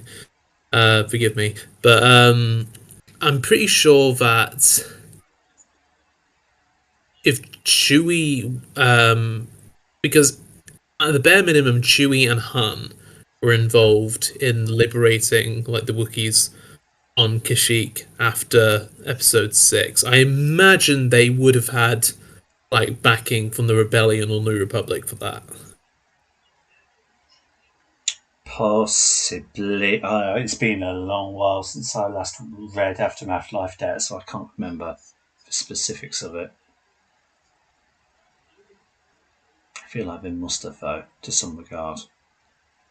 Yeah. And plus, like, Chewie and Han had prestige that the Ghost team just did not have at the time, and they managed to do it with much less resources regardless. Okay. I think if this were a physical list, then they'd be on par, but for the sake of this, we'll maybe put Zeb just a hair above. Now, conversely, we've got Greef Karga. He's not particularly heroic. No, he's... He's the head of a bounty hunter guild. He's not in it for anybody other than himself, really, or people on whatever that planet is called that the bounty hunter guild hangs out on. Yeah, I've forgotten as well. But, you know... Navarro, that's it, Navarro. Navarro, in terms of what he does for Navarro, like how he... In terms of what he does for Navarro specifically, he goes... I mean, a lot of it happens off screen, but he goes a long bloody way in turning that planet around. And but he's not. But he's not. Like, that doesn't make him a hero, though. It makes him a politician. I mean, yeah, but like he chooses to do that, and like in an instance where like his old buddies come knocking around for him, he could have folded, but he actively does stick up for the little guy. In that instance, which I suppose in this instance turned out to be school children, but still. It's... I feel like... I can't put him any higher than D tier. Okay, but high D tier. Could I even put him higher than Jar Jar? Because Jar Jar fights to liberate a planet. Put him above... put him above the Marshal at least. Great, now I'm forgetting everyone's names. Cothanth. Yeah, put him above Cobb at least. Yeah, okay, I can put him above Corlin Cothanth. Yeah. Han Solo. Checkered past. Smuggler. Scoundrel, scruffy-looking nerve herder. He ran away from the Empire, but so he's a bit of a what's the phrase I'm looking for? Like Finn in that regard, he's got commitment issues to the cause, at least at the beginning. Although he does go back to help Luke at the Death Star, he remains sort of committed, but he is always looking over his shoulder, and he does want to lead the rebellion in The Empire Strikes Back. He spends a year helping the rebellion out after New Hope, and I know, like 3 years. I really need to do. I need to do. Huh? It's 3 years between New Hope and Empire. Oh right, sorry. Yeah, I need to desperately like do the Marvel comics. I've got like a playlist saved of someone who's done like a really good dub series of it that I've been meaning to watch at some point. But yeah, he's with the rebellion for a good 3 years. But it should be noted that like in terms of what he does in the films, with the exception of the third act of Return of the Jedi, in like A New Hope and Empire Strikes Back, he is absolutely more a victim of circumstance. Because in New Hope, it was essentially a smuggling mission with a huge payout gone wrong. And his kind of big heroic moment was going back and helping Luke at the end.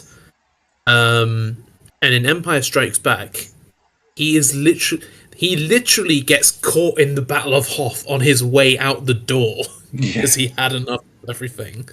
And then everything that happens beyond that, right up to him getting frozen, is very much out of his hands. And then also thinking about what his activities after the fall of the Empire. Like, okay, he's with the New Republic for quite a while. In the books, he stops being a general and actually takes up managing pod racers and folks like that, and he becomes like a manager for a team on there. But then, when Ben falls to the dark side, he does the sinful thing of walking out on Leia and returning to the only thing he believes he's good at. And he Yeah. turns his back on the cause again. I mean, yes, he does come back, but again, in Force Awakens, he's very resistant to it once more. He doesn't really want He's to be a part of it. He doesn't want to see Leia. He wants to shove off Rey and BB-8 onto Mars and bugger off again. Yeah, I mean,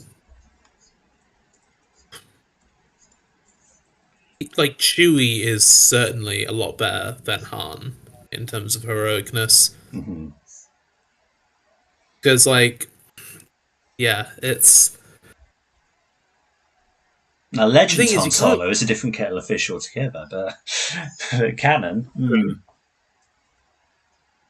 Mm, I mean, what would you? I mean, his actions in Solo. It's again, it's very much Incredibly just a case of selfish. yeah. I mean, like he does end up doing some heroic stuff, but like a lot of the events he gets into is very much he doesn't really do. I feel like he doesn't really act consistently heroic, like with full agency until Return of the Jedi. No, in Solo, he's in it Because for the he, money. yeah, and ugh, I think I might have to put him below Finn Okay. Yeah. because Finn, even though I mean that's even though Finn is kind of running away for a portion of it, when he commits to the resistance, he doesn't do backseas.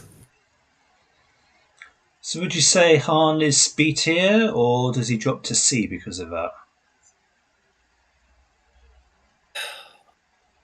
Is he more of a hero than Anakin Skywalker?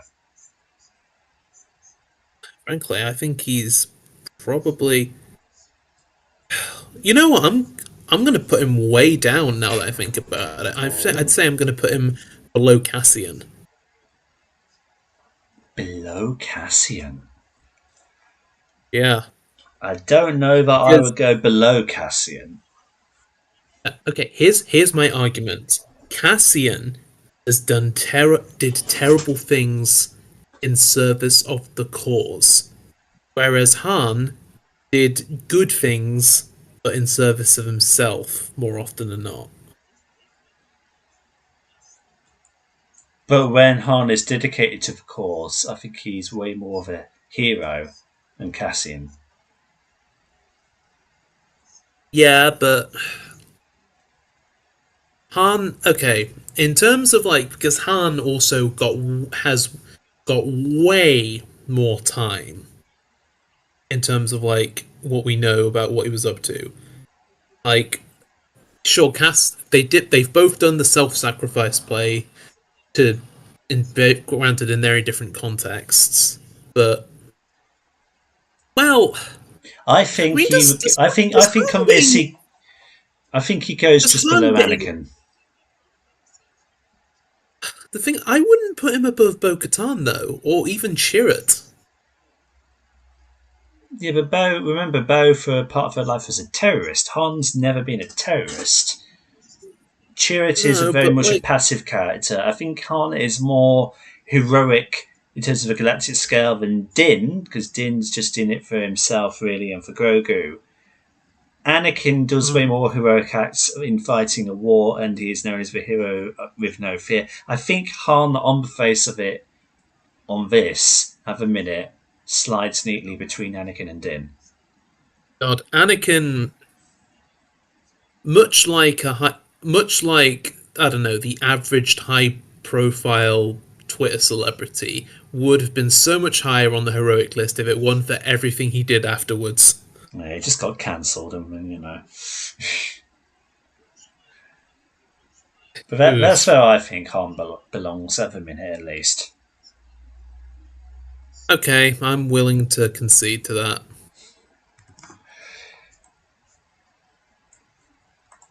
Next up, we've got Hera Syndulla. She's definitely a hero.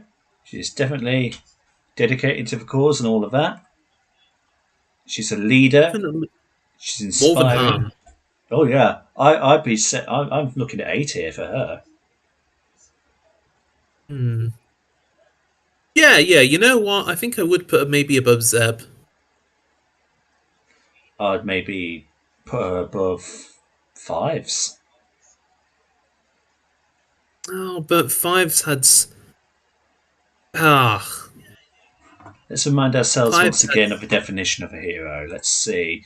A person who's admired for their courage. Right? I don't know about admired, but she's certainly courageous.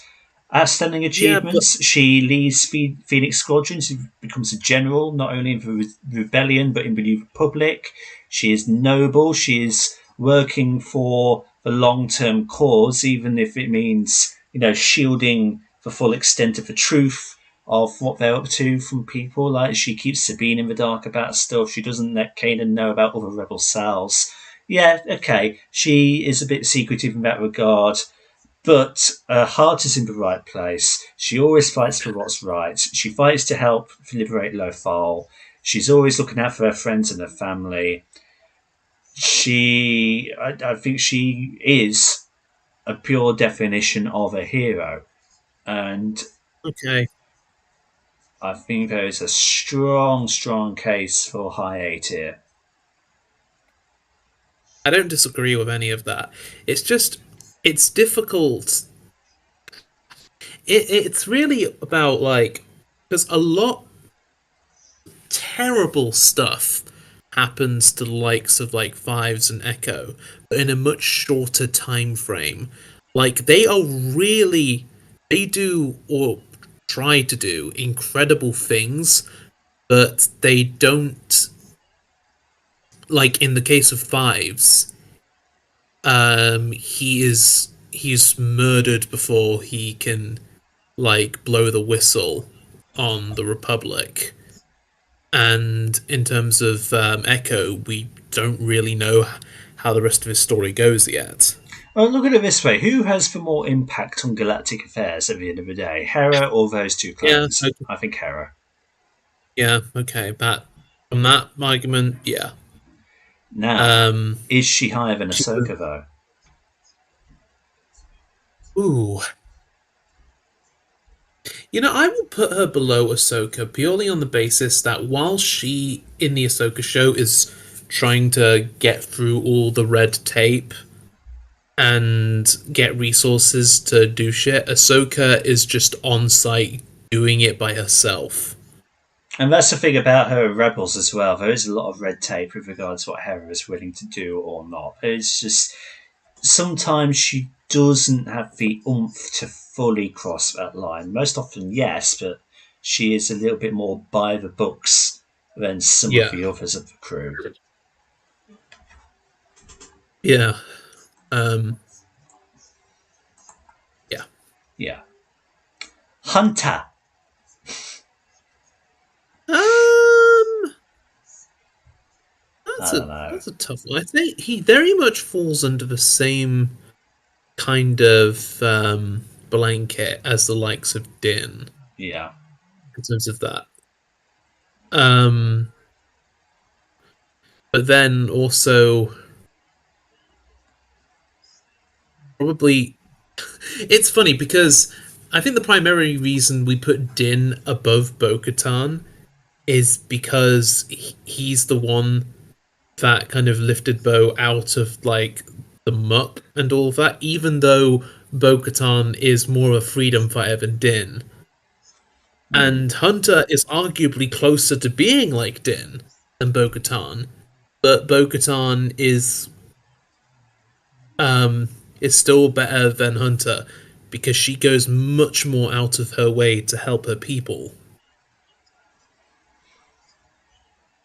So, eh. I think at the You end know, of the I day, might even, Hunter's just a regular clone. He's in it for his yeah, family more than anyone else. I and don't he think he can be much higher than Bo, really. yeah, I think I'll have to.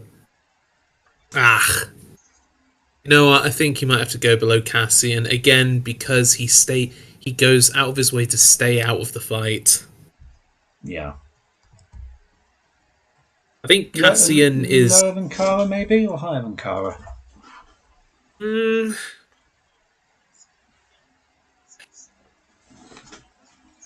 I'll sod it. Lower than Kara. Okay.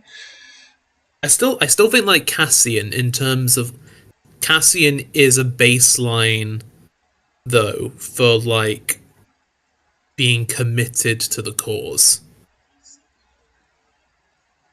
Sure.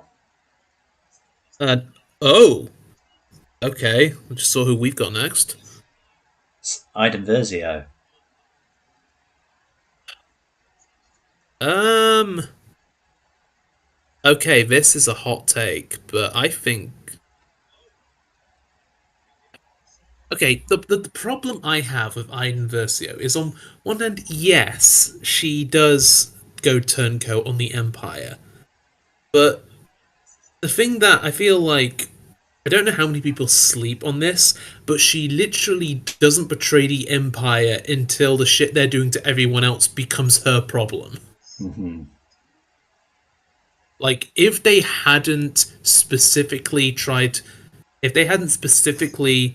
targeted her homeworld in Operation Cinder, I'm not convinced that she would have gone turncoat. Like, I don't think that if they hadn't already tried to do it to her homeworld, she would have given two shits about them doing it to the Boo. No, I haven't read the Inferno Squad novel, so I don't know how much feelings of resistance of rebellion she has in that. But yeah, I think you make a very valid point that unless they hadn't targeted her world, she wouldn't have done a heel face turn. No. Yeah, and yeah, it's one of the disappointing things about a character really because in pra- the game does really try to sell like her turn towards being like on the good side, but it's such a 180. And I feel like the way that the game could have done it is either like have it be more gradual or acknowledge the fact that she's such a fucking hypocrite. So yeah, she's on the right side of things by the end, but grand scheme, she's not a very good person. So I'm gonna have to probably. Mm, here's the thing: she was still with the Empire after they blew up Alderaan, Yeah. and she was up to them. She was okay with every. She was loyal to the Empire throughout all of the shit they did with the Death Stars. So I think all of that puts her below the likes of Cobb Vanth. Do you think her So redemption saves her from F tier? I just don't think. I just don't think she does enough. I mean, sure, she she um does like the early warning from the Boo, and she participates in the Battle of Jakku, and she does the self. I mean, does being shot count as a self-sacrifice play? No, I think you have to do the actual act of sacrificing yourself. Yeah. And she does um forward in like the Resurrection DLC for Battlefront 2. She does um after the destruction of Starkiller Base forward the Dreadnought details through to the Resistance, or at least make sure that that intel gets through. But honestly, I think that she stands by while she stood by way too much bad stuff when she was with the Empire than the good she accomplished while she was with the rebellion slash resistance. Mm-hmm. It just doesn't, as you'd put it just doesn't equate. I would maybe put her above Grief Karga though, because at least she does fight for the New Republic. Neither Cobb nor Grief do that.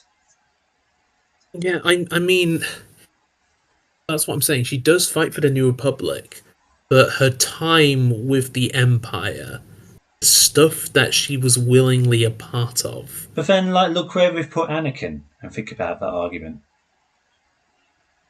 Ah, He's worse. yeah. Yeah, you're absolutely right. I mean, bloody hell. The only reason Anakin is as high as he is on this list is because him becoming Vader was, I mean, not, it was his choice, but it was also manipulated the hell out of. And it took a lot of string pulling on Palpatine's part to kind of mentally break him to that point. I'm going to put her there. I don't know whether we should knock Anakin down, to be fair. Because, no, he just. God damn split personality. We'll do a couple more, and hopefully we'll be about halfway through. And then how about we pick this second half up another night? Yeah, sure. Maybe in a week's time or so. Ooh. So we've got Jyn Erso next.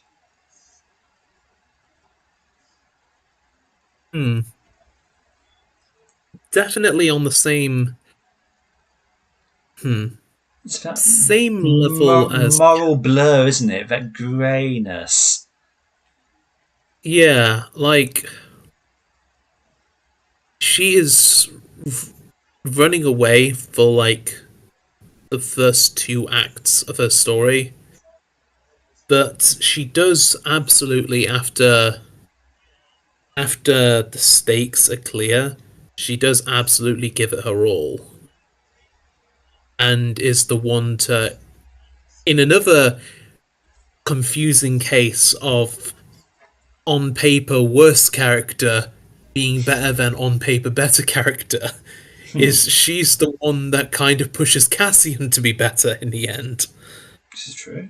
Even though up to that point Cassian was the one better than her. Ugh.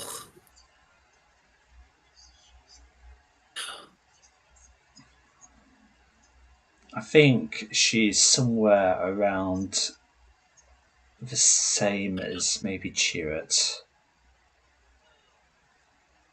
So above Cassian? Possibly. Yeah. Because she's the one that, like, certainly if you're going off Rogue One alone, it's just like the time to fight is now, and Cassian doesn't really have that moment, does he? I mean, after that, he says, like, we've all done terrible things, and some of us are looking for a bit of reconciliation. But she's very vocal in that Council of Rebellion, saying we need to stand up and do what's right. And if you look at, like, the Battle of Scarif is the landmark of Cassian's time in the Rebellion. Like, disregarding the stuff that he does in the Endor series. Like, that is monumentally the biggest, the most good he's ever done. Mm-hmm. And she did that too. In fact, she was more a leading force in that. And then on top of that, she's the one call out Cassian on his kind of lack of, on, like, all the terrible stuff that he's done on the side. So I'd say that I think she might be more of a hero than Bo-Katan, maybe. no, because she spends way too much of her time running from the fight. Okay. Like the only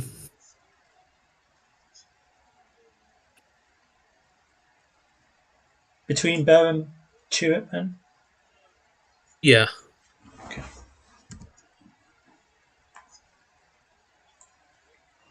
I mean, it's only like I don't even know if it's like her big moment of deciding to truly go against the Empire is after the destruction of Jakku or after her dad's death. Because I don't Destruction of know if Jeddah, even not Jeddah, not Jakku. oh, sorry, Jeddah. So many names, planets and people both. Yeah, I think. If, yeah, when is her decision? Yeah. Might even have to be after Galen gets killed on Edu. Because she was certainly motivated to find her, to find Galen after she sees the message.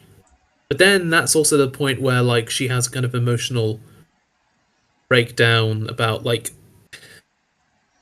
everything, and while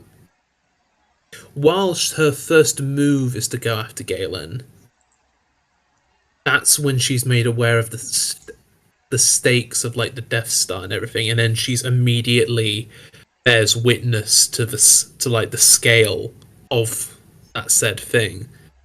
I mean, I don't know why I'm still arguing because like she's still in that place regardless. But yeah, Then we've got Kanan Jarrus, or Caleb Doom, or whatever you want to call him. yeah. Um, So points already for self-sacrifice. quite.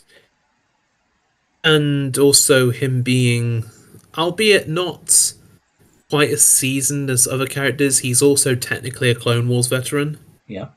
I mean, he is a Clone Wars veteran. He is a Jedi. He is a Jedi of that era of their being dogmatic and narrow, having narrow points of view. Yeah, but he was a Padawan. He was a Padawan, and he evolves past that to become a truly selfless person. Yeah. Again, it's like it's kind of a symbiosis with Ezra, where the two of them like respectively make each other better. He I'd has that say, speech. He has that speech to Bendu in the end of season 3 about when seeing the tyranny that the Empire was doing. He knew he couldn't just sit by and watch that happen. He had to stand up and do something. So that says a lot about his character.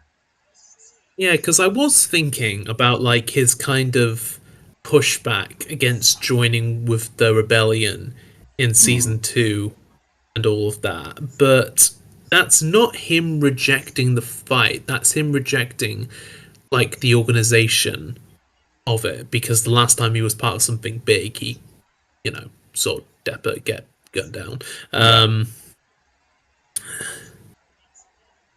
So And then when he commits to it, he commits to it. yeah, he does. He does. Even after he gets, and he goes into like that depressive slump after he gets laser eye surgery from Maul. But And given the amount of he heroic does. acts he does, he is bare minimum A tier. Oh, absolutely. Like he's also, I think he is on S tier. It's just a case of where to put him in relation to Ezra and Seer. I think yeah, he's definitely above Seer because Seer never went out of her way to actively assist the rebellion. Ez was was very more much likely, yeah. Ez was more likely to lead a revolution and to be more actively heroic than Kanan. So I think he slots neatly in between the two of them. Yeah, yeah.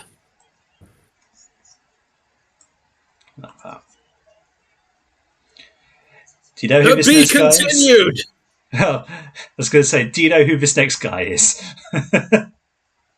I can't. Well, I can't zoom in, and the resolution isn't the best. He's called Roken. He's from Obi-Wan. He's the guy Oh, is he that... like one of? He was one of the guys in Hidden Path. Yeah, he's like Ice Cube's son. I Who's think Ice we Cube? can... Yeah, tells you a lot, doesn't it? I think we can very quickly knock him out of the park. He's just a generic guy. He's probably like low C or something, isn't Yeah, I'll take your word for it.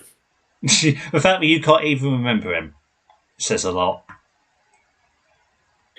In I think I vaguely might recall who he is. It's if I could see him better, I probably remember. See So what I can't put him on C tier because I can't see him. Hang on.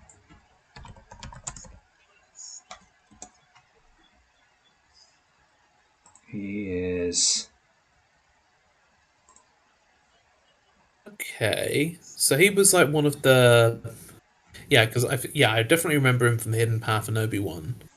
Now he was like one of the was he one of the guys in charge? Yeah, he was like the leader of that rebel cell. What the hell was the planet called that they were on? Yeah, it's not really important what planet it was, but yeah, Still. it's He's just a dude, isn't he? He's a dude, you know. He's okay. I'd give him no. I would give him extra points because Jedi smuggling is like Jedi smuggling is so like in contrast to a lot of the other rebel cells. Helping Jedi get to safety is particularly goddamn dangerous because you've constantly got the Inquisitors on your ass. but like compared to everybody I'd, else in C tier, at least, you know, like he's just there. I'd say that puts him above bloody Han at least. You're gonna put this guy above Han Solo? Yeah, he's the bloody Star Wars equivalent of an Underground Railroad leader, for God's sake. But think about what Han does in the bigger context of the saga compared to this guy who's in like 3 episodes of a show that not a lot of people actually like. He's like Han does way more for the galaxy than this guy. Hey, we're talking. Hey, you're the one that defined heroicness at the beginning of all this. It ain't my fault. All right, well let's return to that definition, shall we? Let's go back a few pages on Google. Let's look at a person who is admired for their courage, outstanding achievements, or noble qualities. What's courageous about him? Helping.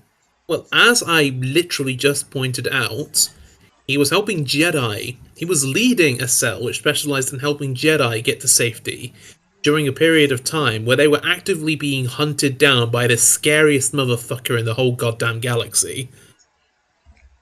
Does he ever put his life on the line the way that Han does? I mean, No. Han gets so, but he doesn't.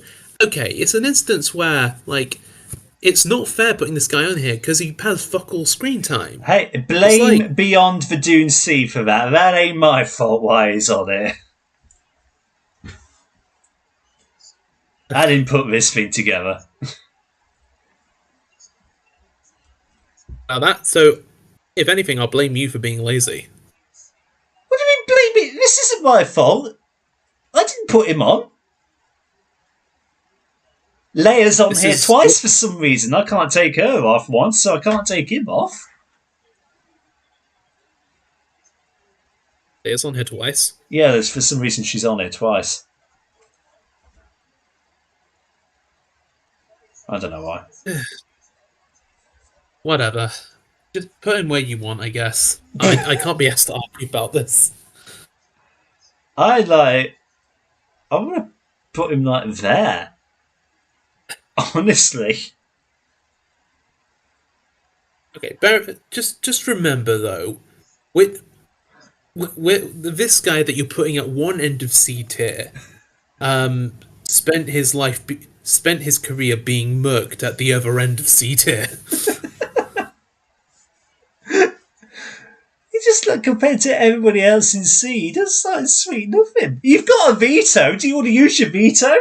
You won't be able to use it again afterwards. So if we end up like putting Qui-Gon Jinn in F, you're not going to be vetoing it.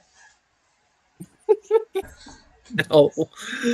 I'll tell you what, though, there is one Jedi down there that we haven't got to yet, but I am seriously considering putting in F. What, Yaddle? What would I put Yaddle in F?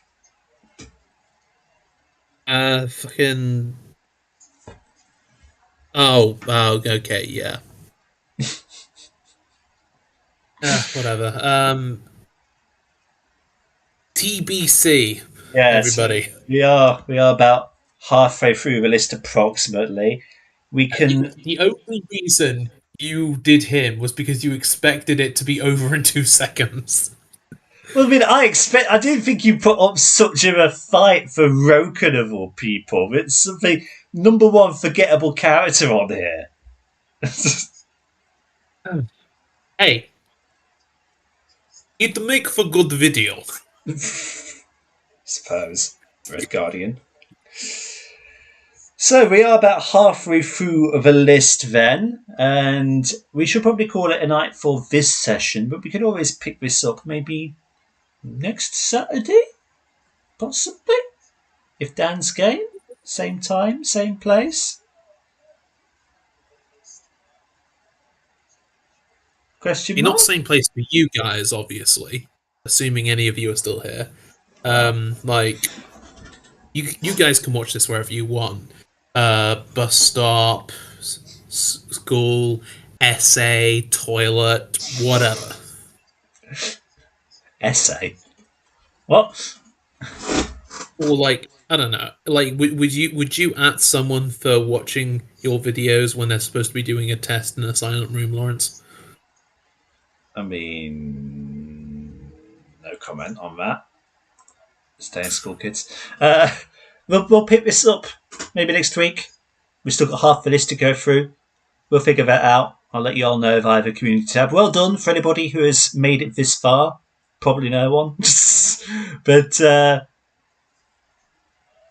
please let it be known in comments what your thoughts are as to the first half. If you agree, if you disagree, what you would change, where you would put Anakin, where you would put Han.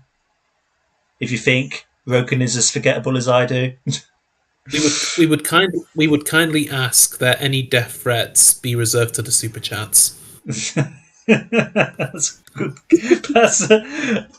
I like the way you feel. Yeah, if you want to send us death threats, at least pay us to receive. I mean, it's a business model that hasn't been exploited. That's what I'm saying. It's like supply and demand, Lawrence. Yeah. Speaking of supply and demand, so coming up tomorrow on the channel for anybody is the last. God knows there's plenty of death threats in this fan base. So coming up on the channel tomorrow is the last scheduled Transformers review of my collection, being Energon Unicron, and then after that, God knows what will happen. Well, the channel will probably take maybe a little bit of a rest, but some plans afoot. But the second part of this, after all, probably filling out the quota for next week. Do gaming content again, Lawrence. Well, considering that this month this airs, could play that. I could. Wink, wink, nudge, nudge. Nobody will watch it, but hey ho. Last of Us Part 2. Where's your sense of self-respect? Last of Us Part 2. I will attempt to play that, maybe live. But we'll see. There's still some action figures to review. There's still some... There is one sort of Transformer thing still to be done. And there are some old reviews I want to go back and redo. There's some old versions I used to do. So the review content isn't going away, but tomorrow is the last of what I have scheduled, and it is the last main one of the stuff behind the shelf. But there's still some things I haven't covered, which I can still cover. So look forward to that, everybody. While we're still airing, because God knows we might actually have viewers on this content farm ass video. Anybody in the chat, comments, whatever, shout out a game or a figure or anything that you want Lawrence to give his thoughts on, play, whatever. And this weak spined bastard might just go along with it. God knows he won't listen to me. He'll listen to you though, the viewers, the everyday working subscribers that might one day give him enough revenue to buy himself a sandwich a week. I'm poor. I haven't earned a single thing from this channel in the 5 years I've done. I mean, a very crappy sandwich? Yeah, like a Poundland sandwich. No, cheaper than a pound. That's the thing about Poundland. They charge £1 for things that are only worth 50 pence. Everything's a scam. Everything's a scam. Everything is bullshit. Everything is cool when you're part of the system. So, that, I suppose, does it for this first tier list stream. We shall reconvene probably next week. Probably. We'll see for the second half. Still more reviews to come. If you have gaming suggestions, maybe Dad will do them. That's an idea, possibly. Maybe. Who knows? Maybe in the next few months. I'm certainly going to try and cover Tomb Raider 3 and Last of Us 2 in some form or another. Probably I'll attempt to do them as live streams. We'll see. Yeah, maybe Mr. YouTube Guru here can teach me the ways of the capture card. Yeah, I think I've got my setup figured out for that in a minute. But otherwise, that will do it for tonight. So, well done if you stuck by this far, and if you're watching on catch up, yay, well done. Happy that you've at least been here in some capacity. But otherwise, thank you everybody so much for stopping by and checking out this live stream. Like and subscribe if you haven't already, and share it around to help out the channel. And until the next time, both me and Mr. No Face Camera over there, we'll see you all later. See you all later. Now get out of here. Get out of here. Get out of here, folks. Get out of here. Is that to me specifically? Or? No, that's just to the stream. Get out of here, stream. Yeah.